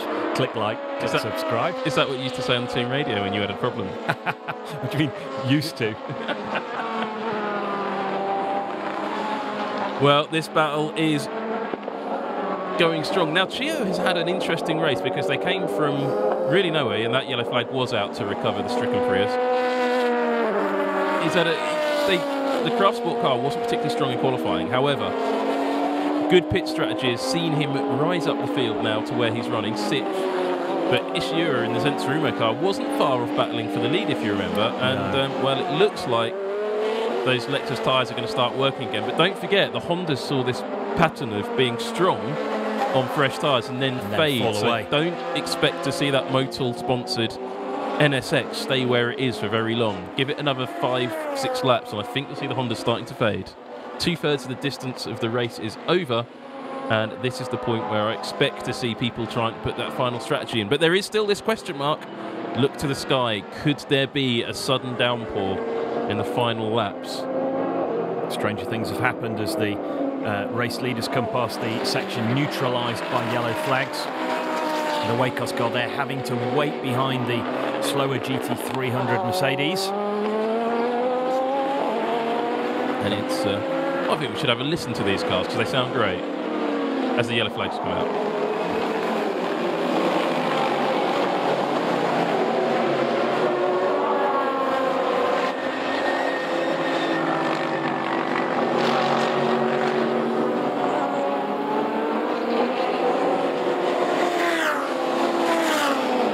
Turbocharged engines and fuel flow limiters have to sound bad. Now, there you go. Crucial fact here.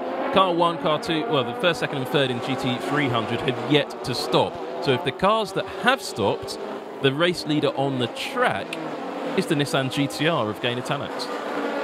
Brilliant run from them. They held that watching brief early in the race, did a super job to keep the race leaders within sight, and have inherited the will-be race lead on pit stop strategy. So brilliant job by them. We're watching your comments coming in on the chat, so we are reading them. It's just the racing's been quite exciting, so we haven't been able to engage with it. A request for news on Class 1 racing, the DTM Super GT merger. We did that at the start of the show, so I'm not going to repeat that. But you can wind that back or watch it on demand later on as Hatsune Miku makes her long-awaited, well, it's actually a 2nd stop after that slightly false start. And I think that's Nob Taniguchi getting in. No one better. We're also expecting a stop from the Lotus Evora, but we've seen this from the Lotus where it just stays out forever and makes a stop, then maybe has a chance of winning, but it hasn't ever achieved that. So tell us about the same thing then, Rob. I couldn't possibly comment. Yes, I have done a little research on those cars as of late, but here we have another Lexus on Lexus battle. Sensation. Stop it. Kunimoto holding off Taguchi at the moment. And I think that makes us, yes it does, it's a Lexus 1, 2, 3, 4. And that is why it's all a little bit line astern, I think, at the front, certainly. I think team orders have gone out and saying, yeah, that'll do. They certainly need this for the championship, though, remember. It has been. In the warm-up, the Lexi were dominant. I don't know, is Oshima beginning to ease up onto the back of Kobayashi? I think he is. Yeah, he's about 4/10 of a second quicker. Only one retirement from GT500, and that was the Forum Engineering car. The driver-induced retirement. Now, Daiki Sasaki going wheel to wheel with Katsumasa Chio and not passing him. Now, Chio has lost that 6th position to Ishiura. We didn't see it so much. Oh, the rear lights. Have a look at the rear lights on the blue car. Yeah, they've gone. The Calsonic car looks like it's been in the wars. No, there, Sam. that is. Yeah, there's a lot of damage on the Calsonic car. Now, where did that come from? Huge damage, in fact. Talking and thinking at the same time is often dangerous. However, I'm thinking that massive lump of debris we saw on the outside of turn 1 could have been an inner wheel arch liner. As that has come out, it's torn out the rear wiring and indeed the rear light clusters of that car. Now that's more than the damage done by JP Oliveira. I think that blue car's hit something else quite hard. I'll have to look for a replay of that one, but Chio, again, we see him looking in his mirrors a little bit. Last time we saw him do that, he went from 5th to 6th. And now he's looking to defend that place and avoid going from 7th to 8th. So lots of questions about the Hatsune Miku car. Did they change the tyres? I'm going to wind back and have a look. I honestly didn't notice. I was looking at the tyre. I was looking at the driver change at the time. I didn't manage to get to see the tyre strategy guys. Having a quick look, and I will get back to you on Hatsune Miku's rubber and find out if they decided to make that change. I think they did, but contact there between the Lexus and the red Nissan. The Lexus bounced off to driver's left. Looks like that both cars have continued unhurt though. We're still not entirely sure about the level of damage on the Calsonic blue car. It's extreme. It's going to have an aerodynamic effect for sure, but will it? What was that? Just a Nissan on Nissan incident? I don't think it was. We saw the number 25 Poppy 86 go out into the garage, so trouble for that car. Sugo Matsuda finally has a little break in the traffic and manages to get a couple of car lengths clean air between him and the battling Keeper Tom's car behind. I'm just watching Hatsune Miku's pit stop again. Motor Tech 23. Well, work going on in the garage. Is there some issue with the car, or are they expecting rain? It looks like the cloud base has lifted somewhat. Yeah, no, the clouds have cleared in the last few laps. Perhaps they were worried about that contact between the 23 and the number 1 car. Just getting the puncture set ready. And it does look to me like the Hatsune Miku car did go for the 0 tyre option. So no new tyres for the 0 car. Just going to hang on the single set of tyres till the end. That's quite a brave move, I think. That's going to be a horrible last 15 minutes for them. Yeah, I think they're going to struggle to keep that position. A few years ago at the Dubai 24 Hours, we had a wheel nut stick. Our right rear wheel nut stuck fast at 22 hours, and I did the last 2 hours of the race on the same right rear tyre, so I was taking 3 fresh tyres at the stop and left 1 old one on, and it was horrendous. You drive just expecting the tyre to fail at any moment, and yeah, that's what the drivers of the Hatsune Miku car are going to be in for. Oh, big slide there from the Keeper Tom's car as the Motor Tech car has to go defensive on the run down to turn 3, which we're not looking at anymore. I'm getting messages of no rain expected, and the sun is shining, but I don't trust it because I've looked at the sats and there is rain around. And if you decided to come and make a detour, hit like and hit subscribe and head to SuperGT like you should all do on a regular basis. Motor racing circuits are notorious for their microclimates, the amount of rising heat off the tarmac and the wind being affected by the large grandstands often causes clouds to bubble up, and the humidity around here today is nasty, really huge humidity and high temperatures. And that's just in the NISMO bunker. Yeah, absolutely. It's so warm because they're actually honing behind this screen behind us is the dyno cell for the 2019 Class 1 engine, so that's why it's a little bit warm. They run the exhausts out underneath here. If only the viewers knew what was really happening at 10:15 on a Sunday morning behind that screen. No, exactly what I just said. I mean, that's what normally goes on in Yokohama. There we go. And there is the GT300 leader. Yes, 23. With a fair margin, I have to say. 6.7 seconds over Sean Walkinshaw in the BMW. Hironaka at the wheel of that. There he is. He'll be charging, hoping to keep Sean, who's got sight of that Gaynor Tanak's car, behind him. Walkinshaw is running faster, but only by about 0.2 of a second. Should we let new viewers in on the Sean Walkinshaw joke, no. or it's up to them to watch and... Yeah, okay. If you're unsure why Sam calls Sean Walkinshaw, click like, click subscribe, go and watch the previous runs of many Super GT races. 2014, I think. There we go, yeah.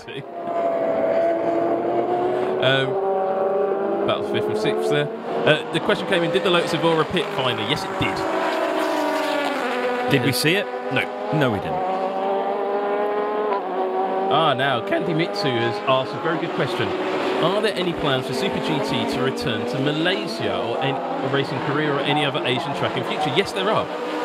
There absolutely are plans for Super GT to go to some other tracks. I've spoken to Bando about this.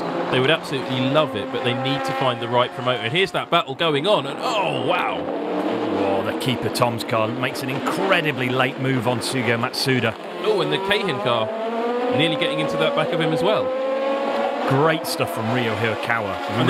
Really good stuff. And there's a car we've not even mentioned in the commentary so far, the Epson car. I didn't even know he was here. Yeah. And this is important for the championship battle, of course. It is. Let's have a look at the There was contact there, actually. Yeah, the Toyota Prius getting in the way as they came out of turn 11, dived downhill towards turn 12, and yeah, there was definitely a rub of bodywork or two. So that battle is one to watch, but oh no, the 23, that 64 kilos of ballast is really holding it back. And this will have an impact on the championship positions. Just 1 point in it at the top. New fastest lap of the race. Sekiguchi again. 25.0. Ronnie doesn't look too happy about that. As you wouldn't, you know, you're always fighting a losing battle with the fuel flow restriction and the amount of ballast on your car, and it's just a case of doing the best job you possibly can. And they have worked their way up via canny pit stop strategy into a strong position, but now again the pace of the car just being held back prohibitively.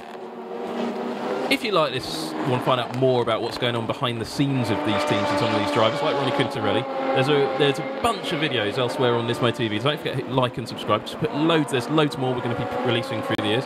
So we looked at Eric Comas recently and his JGTC winning Nissan GT-R GT500, both of them together, which was the first time I think they'd run together, and he'd been reunited with them since winning the championship. We actually took one out on track as well. There's Hatsune Miku in the middle of everything. And we also have a look at Ronnie Quintarelli, his number 23 and me, his life as a Nissan GT-R works driver. Brilliant video, that one. And there's a few other insights behind the scenes. And we even get behind into the cockpit of one of these GT-R GT500s and take them out for a spin around Fuji Speedway. But look at these battles now. Super aggressive movement from the keeper Tom's car. And that's Ryo Hirakawa again. He's really just chucking it around, isn't he? He loves that move down into turn 12. He's really found a sweet spot with that car on the brakes and gains another position. The way he must be throwing the steering wheel, he must be on the absolute verge of losing the car when he does that. It's just a flick of the wheel and down the inside he goes. But I mean, that level of movement to hold it, to not lose the back end when he's doing that. Yeah. Well, it looks like the Wacos car has had the order that, well, if you can have a clean pass, you're allowed to have a go. They seem to have pressed the button saying, yep, you're allowed to race now. And the gap has come down from, what, 6 car lengths to closer to perhaps 3 car lengths now. Well, it's Lexus, and indeed Lexus ahead of Daisuke Nakajima, who is 24 seconds off the first non-Lexus. Quite a big old gap, so Lexus feel fairly confident to let their front runners race now. 13 laps to go. not all done and dusted yet, and Ryo Hirakawa still pushing incredibly hard. He's got a little gap now before he gets on the back of Daiki Sasaki, but Sasaki will have had the radio message. He's coming. Now, Rob, if tyres just take seconds to put on, why would you not change your tyres? It doesn't take very long to do the tyre change. It doesn't take very long to do the tyre change, but you lose track position there, hoping that by just gaining vital track position, that'll be able to hold cars behind. It's just a gamble. It really is a gamble. Sometimes when the tyres drop off, they drop off by only a few tenths of a second. Sometimes when they drop off the side of a cliff, and yeah, they're gambling. Having had that early problem, they're doing everything they possibly can now just to make amends for that. Well, look at that. The leaders just put a lap on the Raybrig NSX. It's got to be pretty depressing. Kamui Kobayashi there, leading from Oshima, Sekiguchi in 4th, Kunimoto 5th, Nakajimi Daisuke in 5th, Ishiura 6th, Daiki Sasaki in 7th, Hirakawa in 8th. And actually, the first non-Japanese driver now is Bertie Baguette down in 10th. Which is actually quite unusual. Yeah, normally there's more of a sprinkling of European talent. Obviously, Nick Cassidy is always in there as well. And yeah, Japanese drivers dominant at the head of the field. And yeah, the top 3 Lexus now running almost nose to tail. The Tom Zayu car flashing the lights at that lapped Honda in the middle of the sandwich. Now, I didn't expect we knew that new from warm-up the Lexi were really quite quick, but I didn't quite expect them to be this, especially in the second half of the race. We knew the Hondas would fade on their tyres, but they've just dropped away to nothing. I was really hoping for a good run from the Calsonic car as well. Look at this. There's something very wrong with that NSX. He's just driven off the track all on his own. It looks like he hasn't got control of the Raybrig car there. I'm not quite sure what the issue there is with that. Yeah, he's a huge way off the pace. Kaz Nakajima looks on. No, he's not in the lead. Your car's not leading at the moment, but your team car is.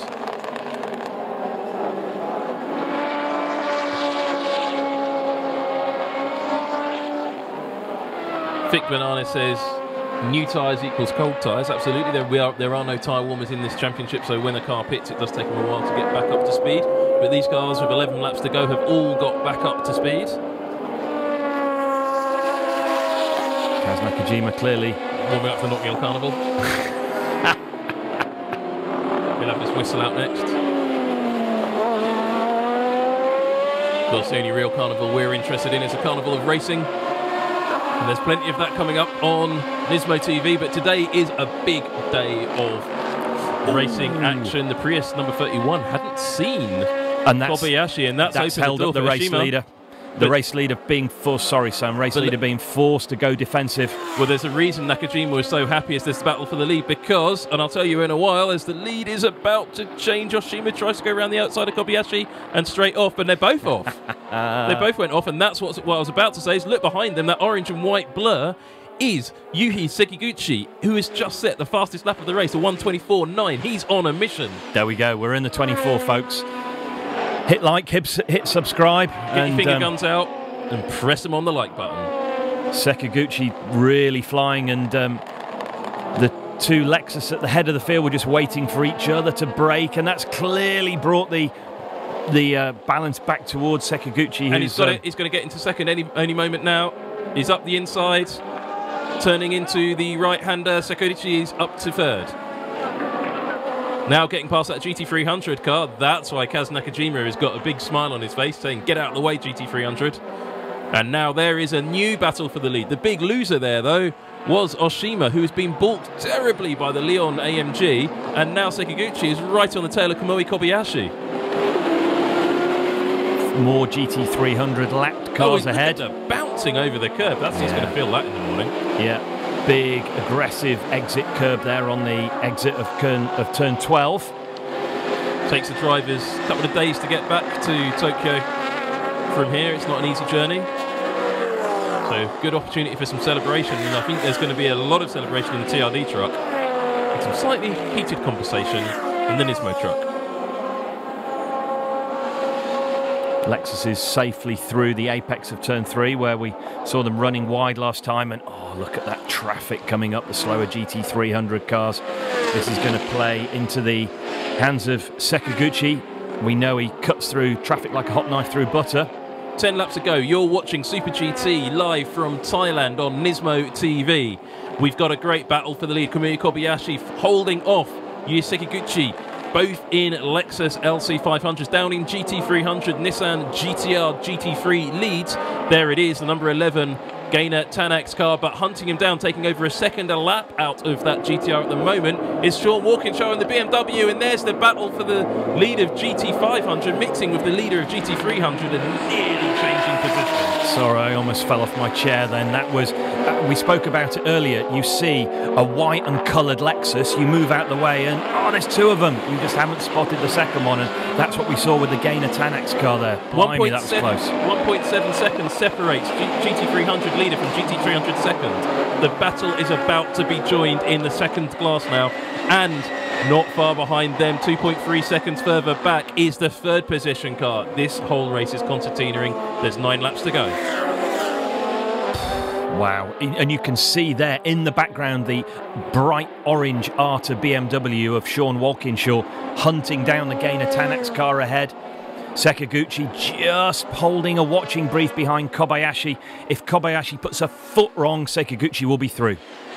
Yeah, it's going to be absolutely... I don't even think he needs to put a foot wrong. Sekiguchi might just do it on sheer pace. He's been the quickest driver consistently in the second half of the race, and he's right on the tail of Kamui Kobayashi. Both these Lexuses on Bridgestones? I believe so. Or is Sekiguchi on Yokohama's? No, they're both on Bridgestones. They're both on Bridgestones, okay. I think the only Yokohama TRD car is the wet spot. You're right, it is. Beg your pardon. Yes, I was just thinking whether the tyres were coming into the mix slightly, but no. Nick Cassidy doesn't look very happy. Yellow flag out at turn 1. That's one of the key overtaking spots on this 4.5-kilometre circuit. And they're coming through turn 12 now to complete the lap, turn 1, where there's a yellow flag waiting for them. So no overtaking down here for the moment. Will the race neutralised through that section? We'll wait to see why. Hatsune Miku is a fast lady, and she's the fastest in the GT300 class, but nowhere near, not going to have any chance of getting near the front. The gap between first and second in a GT500 has gone back out to 5 seconds, so some bad traffic there for Sean Walkinshaw, and that's brought him into the clutches with Miyata in the number 60 car.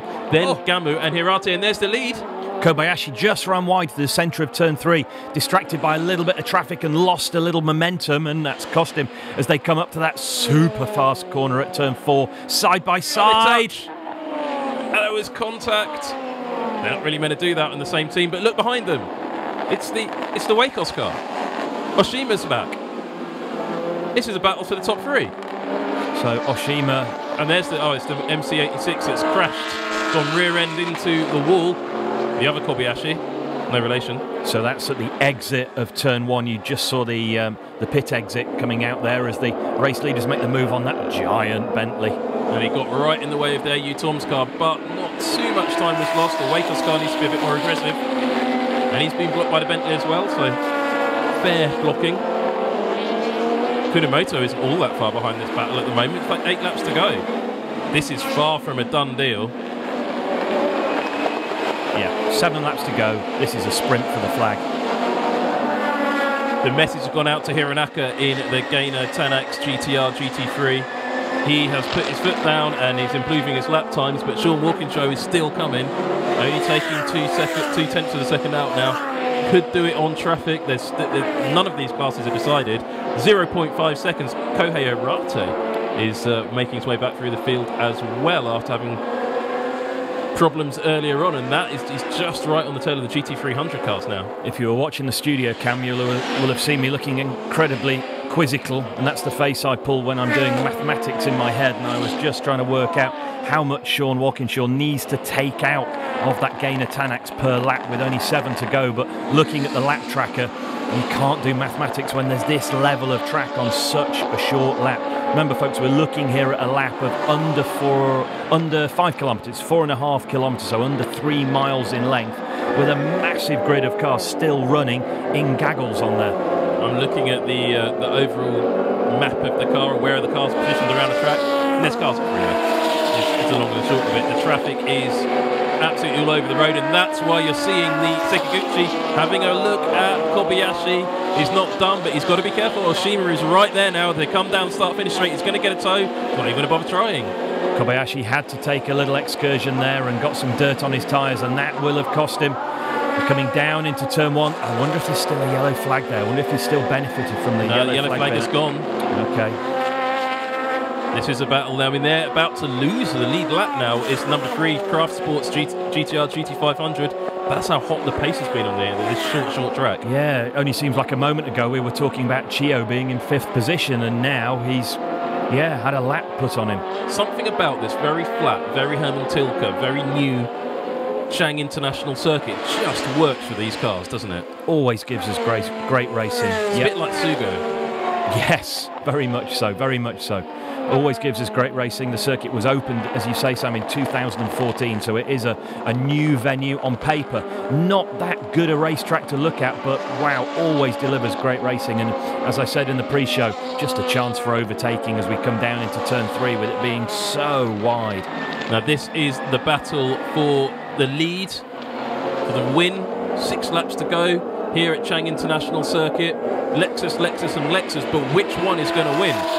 Slight slide there from Sekiguchi. Now I'm wondering if his tyres are beginning to go. Boom! You're 10 seconds ahead of me. As soon as I saw the back of Sekiguchi's car slide, I kind of glanced down, had a look at how long to go, and thought, yep, his rears are starting to go away, and he's clearly pushing very, very hard. Now look at the little gap that Oshima's got. Now is that because he can't quite latch on, or is he just hovering back there, holding it, keeping his tyres good, and going to have a lunge in 5 to go? He's going to have a lunge in a couple of laps' time. Yeah, that's the gap where you would just wait and watch, basically. He's not losing any time at all.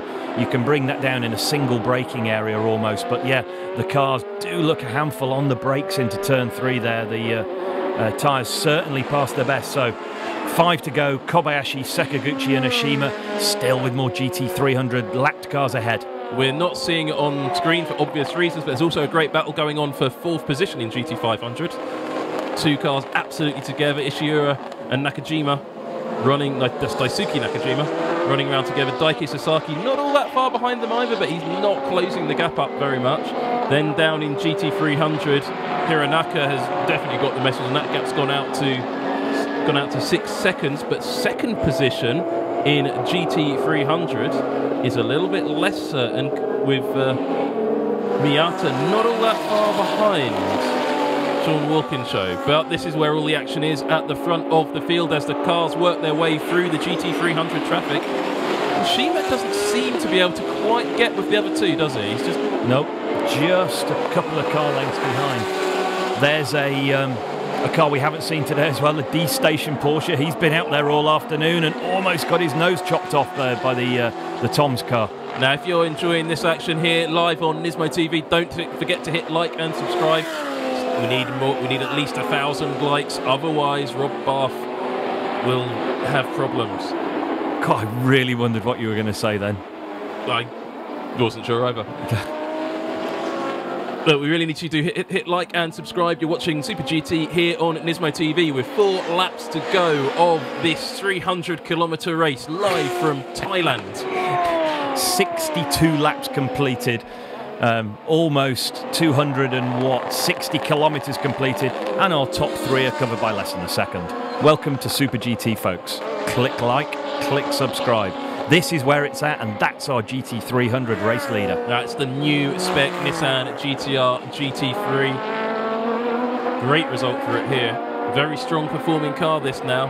Yellow flags are out. Yeah, waved yellow down there at turn 3. I wonder why. It'd be nice if the camera follows Sean Walkinshaw all the way through the picture. He's got issues. That's why he's losing time. Did you see? Back end of the car came around, and now he's got some Prius trouble. Now that Prius is not chasing Walker. It is. That's Kohei Hirate. That's for position for 2nd. That's what I was talking about. That's what you said earlier in the race, didn't you? You said these more traditional, lighter Japanese GT, visibly smaller Japanese GT3 cars are more nimble around this track. And yeah, Sean Walkinshaw muscling that big BMW around, and yeah, the smart money now looking at Kohei Hirate. Now, I'm going to say this once. Yes, it's a Toyota Prius, and yes, it has an LMP1 engine, and yes, it is a hybrid. He's looking around the outside. outside. He's got a problem. His left rear's gone. Left rear tyre's gone. Is that a puncture? It's a puncture, Sam. Yeah. Oh, disaster. Oh, GT300 championship leader. Ah, yes, that's crucial. But also who's struggling is that we saw Hatsune Miku now. Is Walkinshaw with 3 laps to go. He's going to pit for a change, or is he going to try and just limp around? That's 3 laps to go for the GT500, of course, not 3 laps to go for a GT300. He's got to pit. Yeah. He's got to pit. Oh, catastrophe for Sean Walkinshaw. And the Golf Porsche there. We didn't see that run into trouble, but the Golf Porsche was in the pit lane too. Meanwhile, back at the Lexus battle at the head of the field. No, that's not a close battle anymore. Only 1.8 seconds separates, obviously. It's okay, they're coming in some lap traffic. That'll bunch them back up again. 3 laps to go. So that's good news for Hironaka in the leading Nissan GT-R GT3. The Gainer Tanak's car, number 11. Second position in GT300, Kohei Hirate. Miyata in the number 60. Dropped to 3rd. That should be job done in GT300 for the new specification Nissan GT-R of the Gainer Tanak's team. I think that pretty much is, but there's 2 laps to go for these GT500 cars. And at the moment, you could say job done for Kobayashi, but Sekiguchi has been applying very hard for that job. And Oshima, well, he wants the position too. Sekiguchi, out of the 3 drivers we're looking at, has probably been the most aggressive.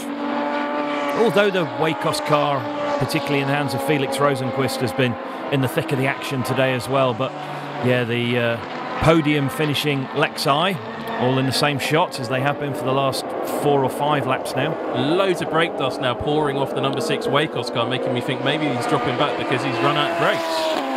Of course, the circuit here in Thailand, extremely hard on the brakes with that huge stop at the end of turn 3 and at turn 5. Yeah, there's quite a few big stops here. There's, you know, we're about to see one, but just have a look at how dirty the side of the Wacos car is when it turns away from your camera compared to the other 2 in front of it. I'm beginning to think they might have a few issues there. Last lap, Sam. Last lap. Final lap here at Chang International Circuit, round 4 of the Super GT Championship. And there's trouble for the AU Tom's car. He's out of gas. It's popping and banging. He's out of gas.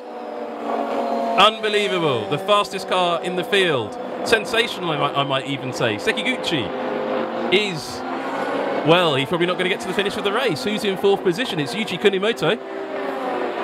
So the problems occurring after turn 1. Turn 1, really quick right-hand bend as what remaining fuel flows to one side of the tank, suffers fuel surge, and yeah, you could see the car physically popping and banging. Now, I'm thinking, are all the other Lexus running similar fuel flow strategies? And this ain't done in GT300 yet. Kohei Hirate and Sean Walkinshaw are under investigation. There may have been contact between the Prius and the BMW that cut the tyre. It's not going to change the result for the BMW. It could change it for the Prius, but the number 11 car is still leading that class. But here in Thailand, Kamui Kobayashi leads on the final lap from Kazuya Oshima. Yuhi Sekiguchi is unlikely to finish in 3rd because Yuji Kunimoto is going to take, but the victory goes to Kamui Kobayashi, taken from Kazuya Oshima. Who will be 3rd though? Look at the top of the screen. Denso beat Wacos. It's a Lexus 1-2 and it should be a Lexus 1-2-3. It's the Wed Sport car in 3rd. Will the AU Tom's car even get 4th? I don't think it will. These cars are a lap down. There's the number 33 Motorlortec, Hatsune Miku. Again, lap down. We've yet to see the winners come in. 4th position still remains undecided. No, Sekiguchi's not going to make it, Sam. Coming to the flag now to take a fantastic victory for Nissan. No, there's Sekiguchi. He's stopped. You were he's right. Out. He's run out of fuel. Yeah, he's out of the car. He's gutted. But they're just streaming through, and its victorious way, though, is the Gainer Tanak's GT-R number 11. The Nissan GT-R GT3 to take victory here in Thailand. The Calsonic GT-R finishes 6th in Daiki Sasaki, brought that home in 6th position. Solid result for a heavily damaged car. Yeah, I was just thinking slightly battle-scarred, but good points in the bag for the Calsonic car, and a great heap of points there for the Gainer Tanax. Just cruising across the line there. Brilliant. Great victory. There's the Prius. Now here's the battle for 3rd in that category, and I think that's a done deal. The Lexus just beats the Mercedes over the line. Wow, what a race. Well, that's knocked the gloss off the Lexus victory, hasn't it? Yeah. One of their cars running out of fuel on the last lap. Yeah, it was the last lap as he started the last lap. And there's the celebrations down at the Gainer team, and head in his hands. It's Sekiguchi in tears. Thought he could win this. He doesn't want water, he wants petrol. He's totally had enough. Half a lap. Heikki Kovalainen and Kamui Kobayashi take victory here in Thailand. That car won the championship a couple of years ago. I think they've got another chance of it this year now. Lexus very much back in the game. Yeah, I'm not even going to try and do the maths on either championship table until we see it after the podium. Hironaka and Yasuda victorious in GT300. Another strong weekend for that new NISMO GT-R. Now, if you haven't watched Super GT before, you're in for something different. The podium ceremonies will be coming up in full, and as we haven't had a fully fledged podium ceremony here in Thailand for a couple of years now, last year was a state of mourning due to the death of the king. No longer a state of mourning in Thailand. We're just going to have a podium ceremony, and I don't know what's going to happen. We never do, but it'll be, as you said, a state of celebration in the Lexus truck. And Toyota management will be delighted, 99% delighted. One of their cars running out of fuel isn't ideal on the last lap, but locking out all three podium positions. He's got his wipers on, he's so happy. Yeah, Kobayashi didn't get the message. You're supposed to drive into the board. The cars form up in the herringbone format, but there is your race winner. He hasn't got out of the car yet. I think Kamui wants to carry on. There is the winning Nissan. Chang, sponsor of the track. A malted beverage, I think you described it as. Yeah, sparkling malty beverage. Yeah. Never had it, actually. My wife likes it. Yeah. There you go, Mrs. Barff, fan of Chang.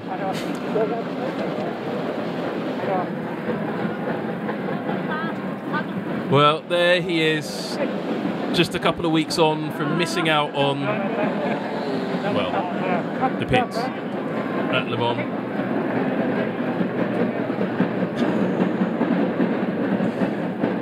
And there they are, Heikki Kovalainen. So we'll get an interview in Finglish.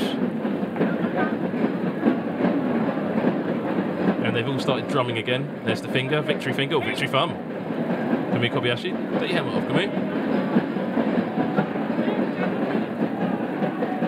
And then we'll get interviews from the winning crews. And there's one of them. Great result. This car's now racing in British GT. The GT3 GT-R is the new one. Is in GT3. It's in Blancpain Endurance and doing Le Mans. Asian.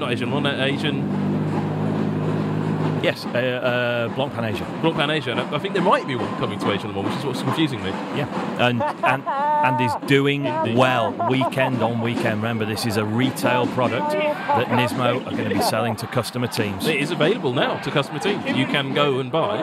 If you're a GT3 team, you can go and buy this car. Well, not this exact car. Imagine they'd be very unhappy. Yeah, they're using it at the moment. But yeah, this winning GT3 spec car. And here we go, we'll get the interviews. There's Kamui Kobayashi, Heikki Kovalainen, the team boss of Saad. Doing the thumbs up. They're not doing the fingers. Oh, triple thumbs. Triple thumbs. And they left the door of the GT3 open just to show it off how great the interior is. I was hoping, in fact, I think if we get up to, how many likes are we on? So if we get up to 1,500 likes by the end of the podium ceremony, I think we should have on NISMO TV a technical video about the new GT3 car and how it differs to the old one. And I think we could bring that, because I know the management are listening into this bit, so if I say we get to 1,500 likes, we'll definitely make that video. I think that would be a great video to make. In fact, I'd quite like to make that. Yep, just have the two cars side by side, showcase the difference, showcase the benefit, explain the reasoning why, explain the lessons learned. And if only there was somewhere in the UK, or even any of the places we go to, where you could find the two cars side by side. There we go.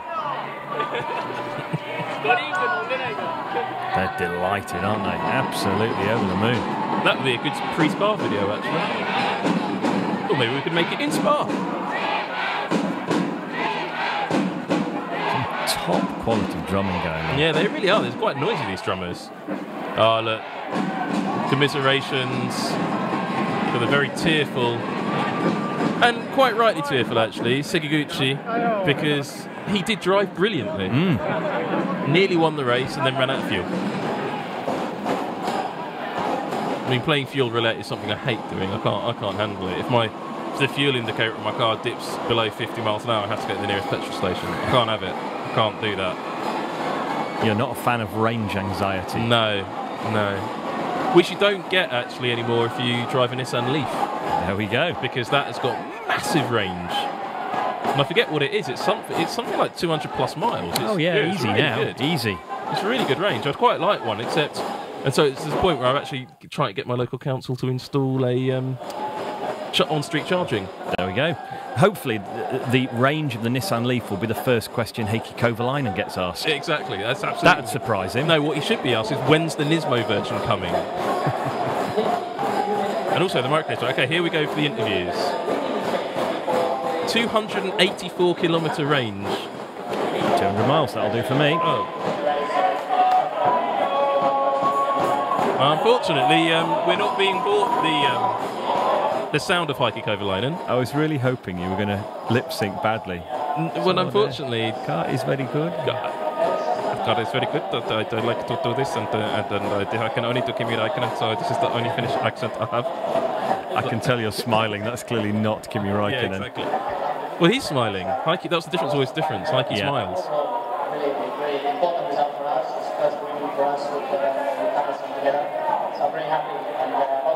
I got really happy. Yeah, he's very happy.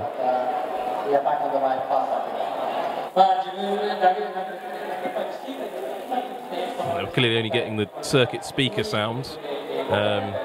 What we can take is from the expression on his face that Heikki Kovalainen is extremely happy. As you can see. He's ecstatic, in fact, about winning this race. Couldn't be happier. And he's handing over now to, here he is, Kamui Kobayashi, who'll explain that he wasn't allowed to start the race just in case he didn't remember where the pit entry is. Says thank you.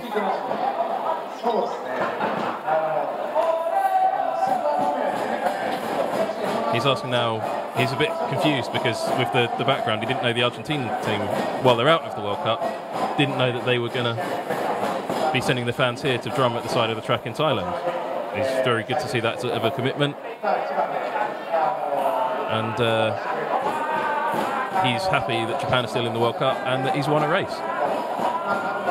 You sent a text to our boots on the ground in the pit lane regarding Jan Mardenbroek. Yeah. Heard anything about that? No. I will do that again.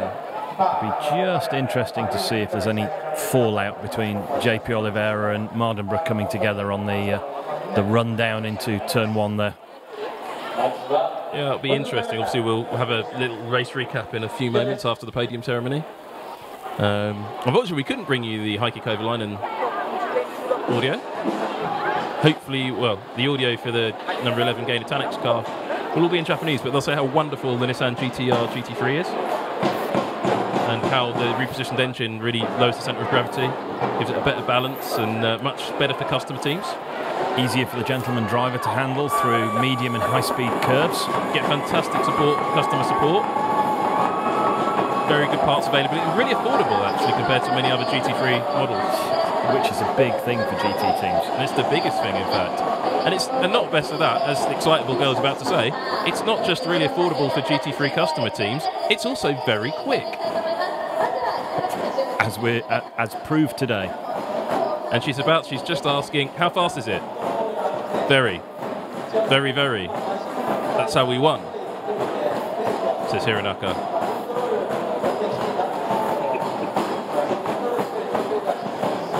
As our producer's just taking selfies of himself next to some old things called CDs, I believe they are.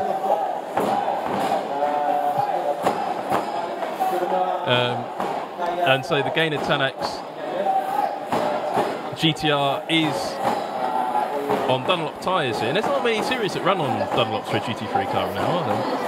But they're a very, very good tyre, very consistent over a stint.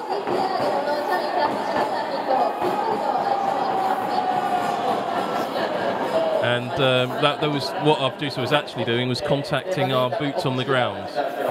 So we still haven't had any word on, and I'm typing this as I say it, on JP and Jan. There you go. Cutting edge technology here in the NISMO bunker.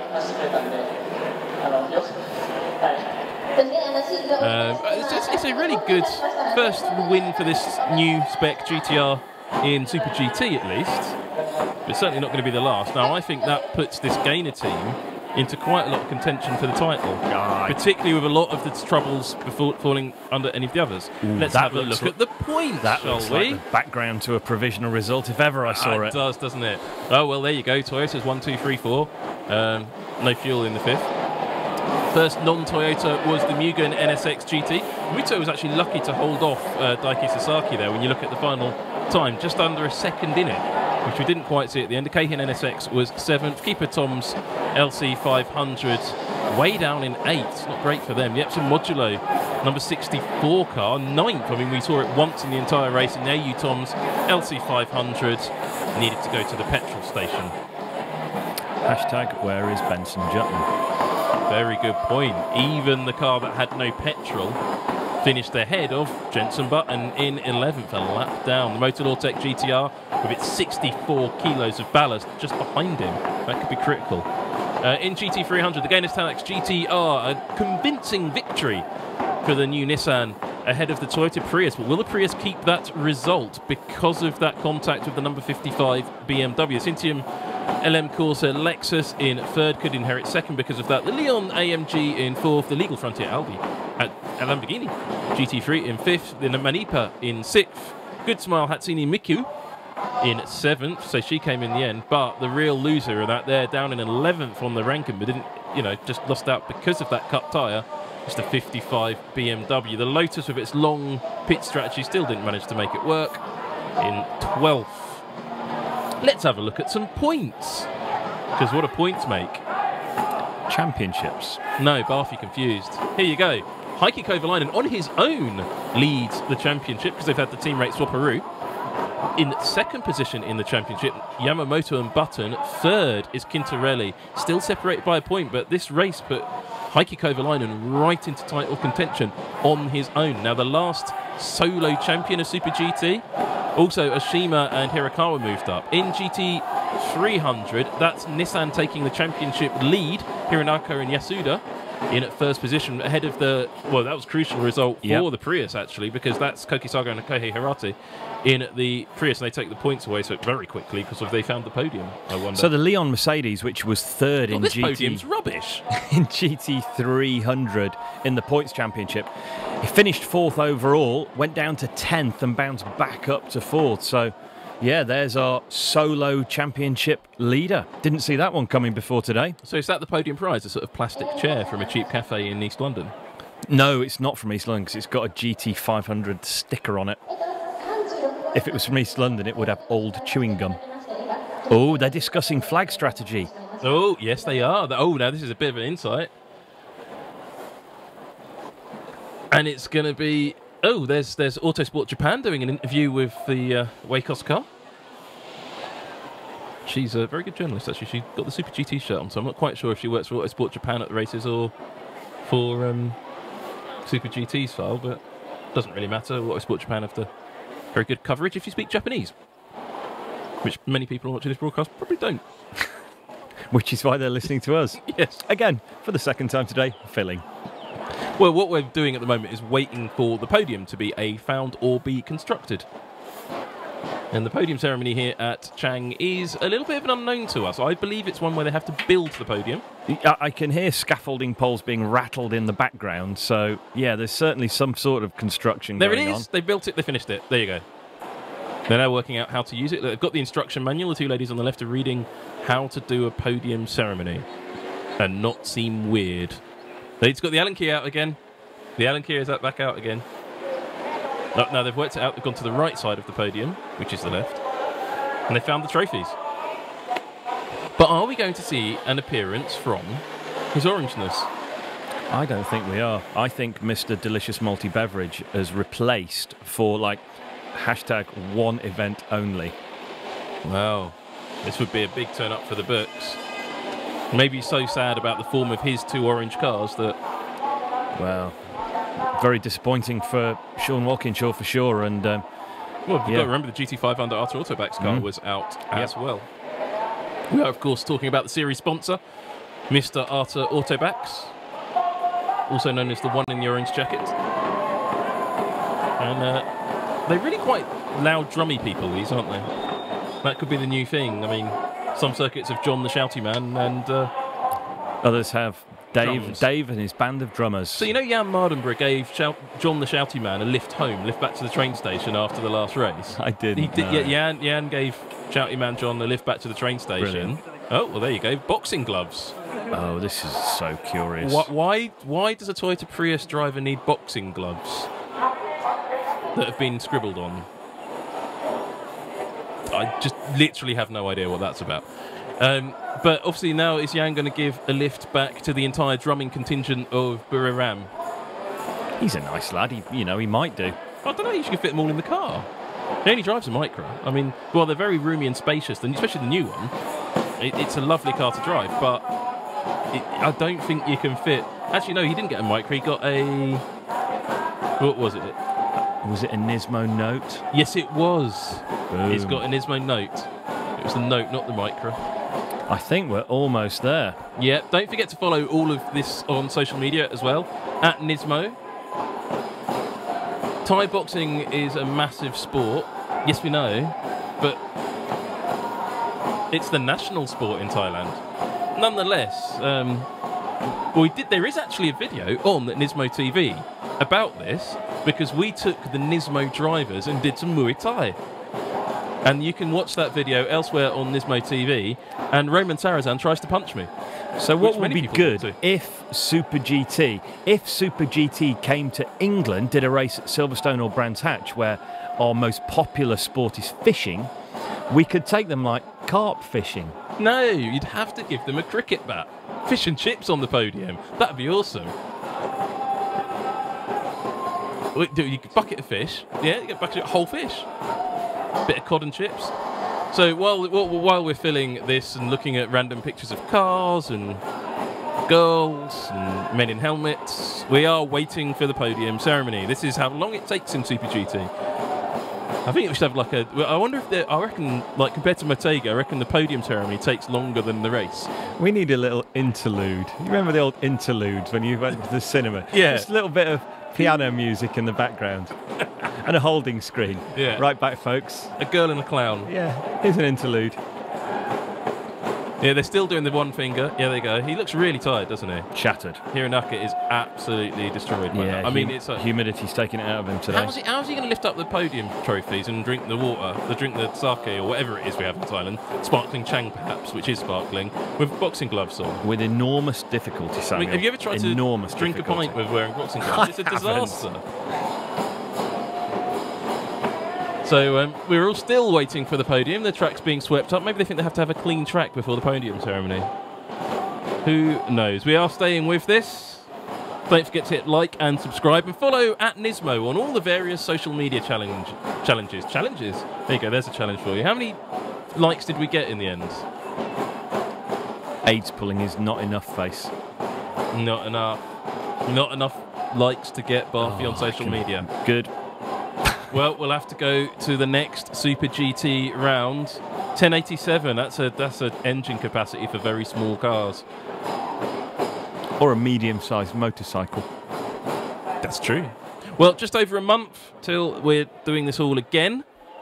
And that'll be a 500-mile race at Fuji Speedway. And that's going to be quite an exciting one. High speed, lots of question marks over how long some of the cars, there's the drummers, look, how long the cars can last on that long straight. We're expecting unreliability from some of the front runners. And we have seen a little more contact today. The boxing gloves will certainly be off at Fuji for the next round, and 500 miles, they've got to stay out of the pit lane. Any form of endurance races, you know, Sam, is won and lost on pit stop time, and they have to stay out of the pit garage. I don't know any other championship that takes so long to do a podium ceremony. Oh, look, they've started talking finally. The sponsored by Bridgestone drummers have shut up as well. So it must be important. No, they got bored of that announcement and carried on. They've been going all race like that. I mean, it's 87% humidity. Here we go, it's the podium, and there he is, the man in the orange jacket. The winning car is the Gainer Tanak's GT-R. This is the GT300 category. And here come the winning drivers of that winning Nissan GT-R GT3. And of course, the car is the star. If they can find the drivers. Here there they are. Double flagging as well. Gainer flags and NISMO flags. We seem to have lost our NISMO flag. Didn't we give it away? Did we give it away? No, we need some more NISMO flags. We need to get some Gainer flags as well. And the boxing gloves are coming up onto the Pona. It's Kokisaga and Kohei Hirate. They're having a good time. Will they keep that position, though? Very controversial, because the gloves did come out and took a bite out of the 55. Maybe that's why he's got his boxing gloves on for his visit to race control in 10 minutes. Do we get 4th and 5th position on the podium as well? Because there's little steps for them as well. That's a sort of everybody gets a prize sort of situation, isn't it? Oh, yeah, I hadn't noticed that. Yeah, I just spotted that as well. I don't think so. I think Mr. Orange Jacket qualifies as 5th position. Looking pretty chilled out there. And then here's the bit in Thai. My Thai is about as good as my Swedish. And so we are waiting for the first trophy, or the first prize, whatever it is. What is it? Is that an ECU with it? No, it's just a... Oh, it's just a 1 with a circuit map on it. Yeah, see, that's not great, is it? That's like a bookend. That's exactly what it is. They've got bookends to store their collections of Super GT magazines, or indeed Nissan books. There's a very good book about the history of the Nissan GT-R. Came out last year. That's probably what they're going to put up on that. And yeah, there you go. So it's just a bookend with where you finished on it. I guess it's a useful trophy. A lot of trophies aren't useful. Yeah, I'm looking for sportswear though, or something more surreal. Yeah, they might have got the podium in the wrong order there, but it doesn't matter. Here comes the... You see, this is what I'm talking about, like useful trophy. The Autobax trophy. I'm sure it's very nice to win one. But what are you going to do with that? Paperweight, Sam. You know, it's quite weighty. I mean, an enormous paperweight. I think I'd rather have bookends. We've got quite a lot of books, you see.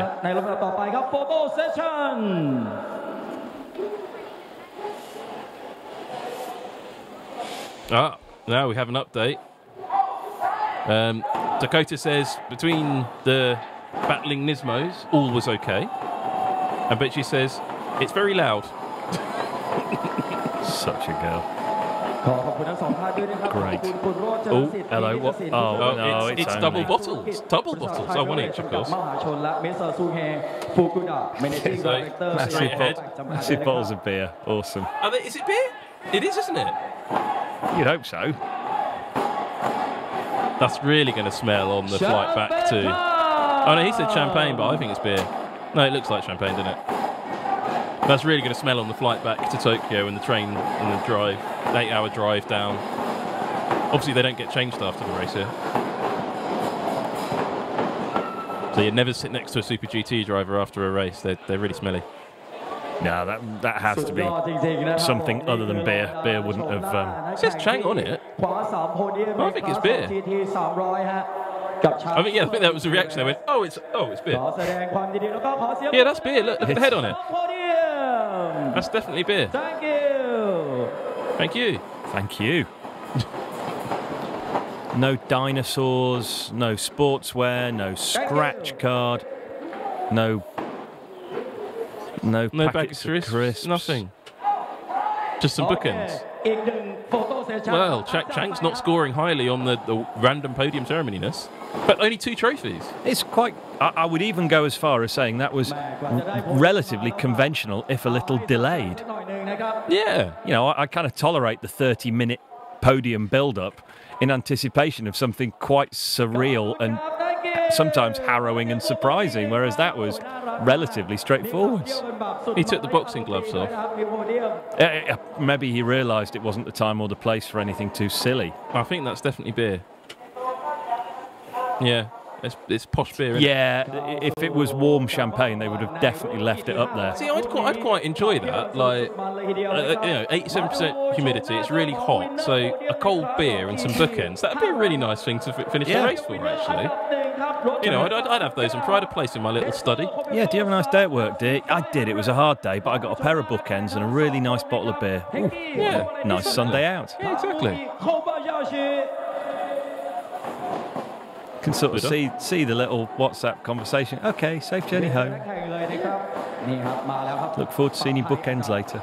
But they are nice bookends. I think actually from a sort of structural point of view, finishing third would be best in terms of the bookends because you've got a little bit more. Yeah. Yeah, very unusual podium, bringing the winners out first. Yeah. Did Mr. Orange Jacket actually present the trophy, or is he just standing there? No, he did. He did, okay. Yeah. They really are banging those drums. No golf clubs. No baskets of rice. There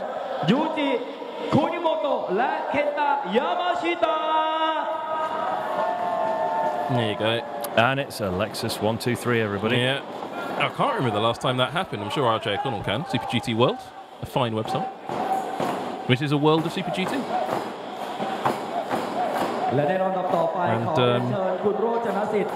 And are they missing? No, they've all got flags. So the flag strategy was pre-agreed. Here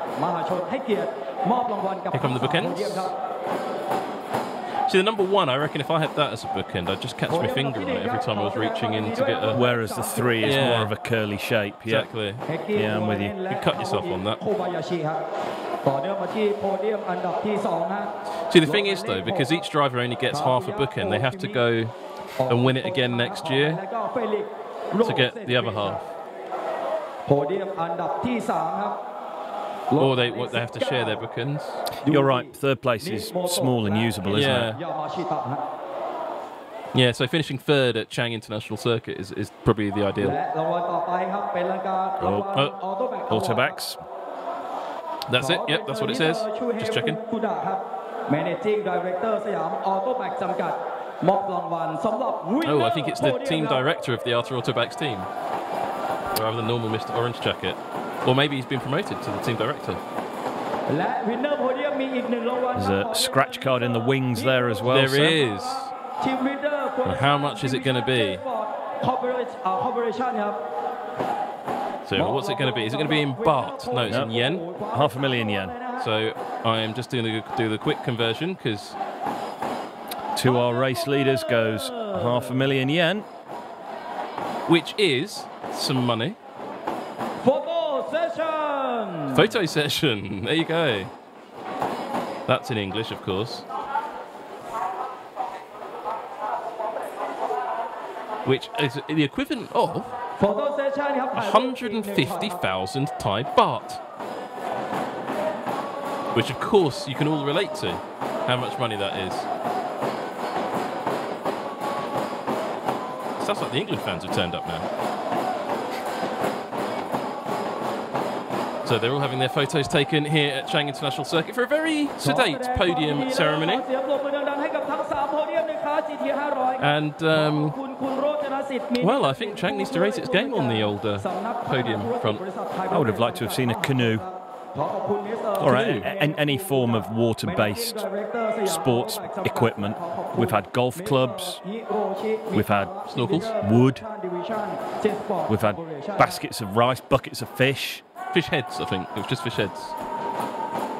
The world's biggest trophy. Yeah, maybe they went. Maybe they went over the top when they gave away the young of that small dinosaur-y thing a few races ago. Yeah, it took me weeks of counselling to get over that. They've just abandoned the drivers on the podium. Oh no, this is terrible. Yeah, I know. Look at him. What are we doing? So yes, spray the champagne that we haven't given you, boys. Brilliant. Do we want a beer? All right, I'm off. Oh no, they've given the GT3. They didn't get it. They didn't get it. They gave the GT300 lads their beer. Yeah. Oops. Oh, Matt's a massive podium fail, ladies and gentlemen. Had all the beers? The GT300 podium. The GT300 guys have stolen the GT500 beer. Oh, they're not sure what to do. Oh, they're leaving. Yeah, they're leaving. Oh, well, that is exit stage left at its finest. They're so disappointed. There's crisis here. There's hilarity after all. I was worried it was going to be rubbish, but there's every cloud has a silver lining. The drivers have gone on strike. They're refusing to leave the podium now. They're refusing to leave the podium until they get given beer. Kamui is saying, I want beer. Kamui was going to do a shoey. He had it all lined up. Yeah. And Heikki's he's looking unhappy for a Finn. He looks like a thirsty Finn if ever I saw one. There's nothing worse than a thirsty Finn. 2 beers now he's owed.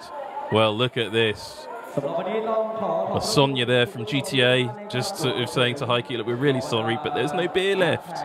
It's not like they brew it here at Buriram. So, Chang International Circuit, a circuit named for a beer company, ran out of beer. Brilliant, brilliant. You couldn't write this, could you? I love it. No, it was in your script here, look. What, just under podium fail? Yeah. Oh, I didn't know the track had a drag strip. Anyway, that was Super GT Round 4 from Thailand here on NISMO TV. We should be telling you about what time the next race is. There it is, Fuji Speedway. It's a 500-mile race on the 5th of August. We will be here, bring it to you full, live and uninterrupted on NISMO TV. Don't forget to hit like and subscribe. And I think now we need to have a recap of the race we just watched. Don't want to see a recap of the podium. No. It's bobbins. Yeah. A beer-free podium. One thing that Fuji will guarantee us, though, the endurance race in Japan always guarantees us a great podium. Yeah, it does. It does. And that I think they will get wood, or might they get something special? Might get special wood. First time 500-mile Fuji semi-endurance wood. Well, there you go. Wait and see, folks. Wait and see. Grandmaster Yoda made a very good point. They gave them the 500 yen, but no drinks. So they had to buy their own. Oh, they gave them beer money. Yeah, but it's in the wrong currency, so they can't spend it until they get back to Tokyo. They'd be really thirsty. It takes days to get back there. So here is the race recap, apparently. Though we've got the hero music, but no recap. So here's an aerial photo of a track we've seen a race on. And there it is. There's the Thai flag. Blue skies. Buses. Boxers. Well, they said that was a racing driver dressed as a boxer. Girls with flags. A Mercedes. An Audi. Moody lights. A girl blew a kiss. Very lovely. Some others just pointed. A starting grid. Dakota. And Honda. The drivers got ready for a real race. Some people waved some sticks. Some drivers warmed some tyres. Some others just looked at the timing screen. Some people checked tyre pressures and the racing action began. Sunglasses, happiness, unpredictability, because things were going to get heated. The Forum Engineering car hit the Honda and then hit itself into the wall. The Gava Gainer Tanax car had a problem. We don't know what that was. It's unusual. The AU Tom's car was one of the Lexuses that didn't get munched. The Wed Sport. Jensen Button was sad. The Cintium Lexus drove off the track. A tyre didn't go on. A Rosenquisted. A great battle between the white car and the blue car, while the red car struggled with 64 kilos of ballast. And some overtaking happened. Nakajima found some finger guns. Lexus won, but the big news was the Nissan winning GT300. They were happy about that. And some other cars finished too. Heikki Kovalainen didn't get any beer, and some thumbs were raised. I've been Sam Collins, and this has been Super GT on NISMO TV. I've been Rob Barff. We'll catch you at Fuji, folks. Thanks for watching.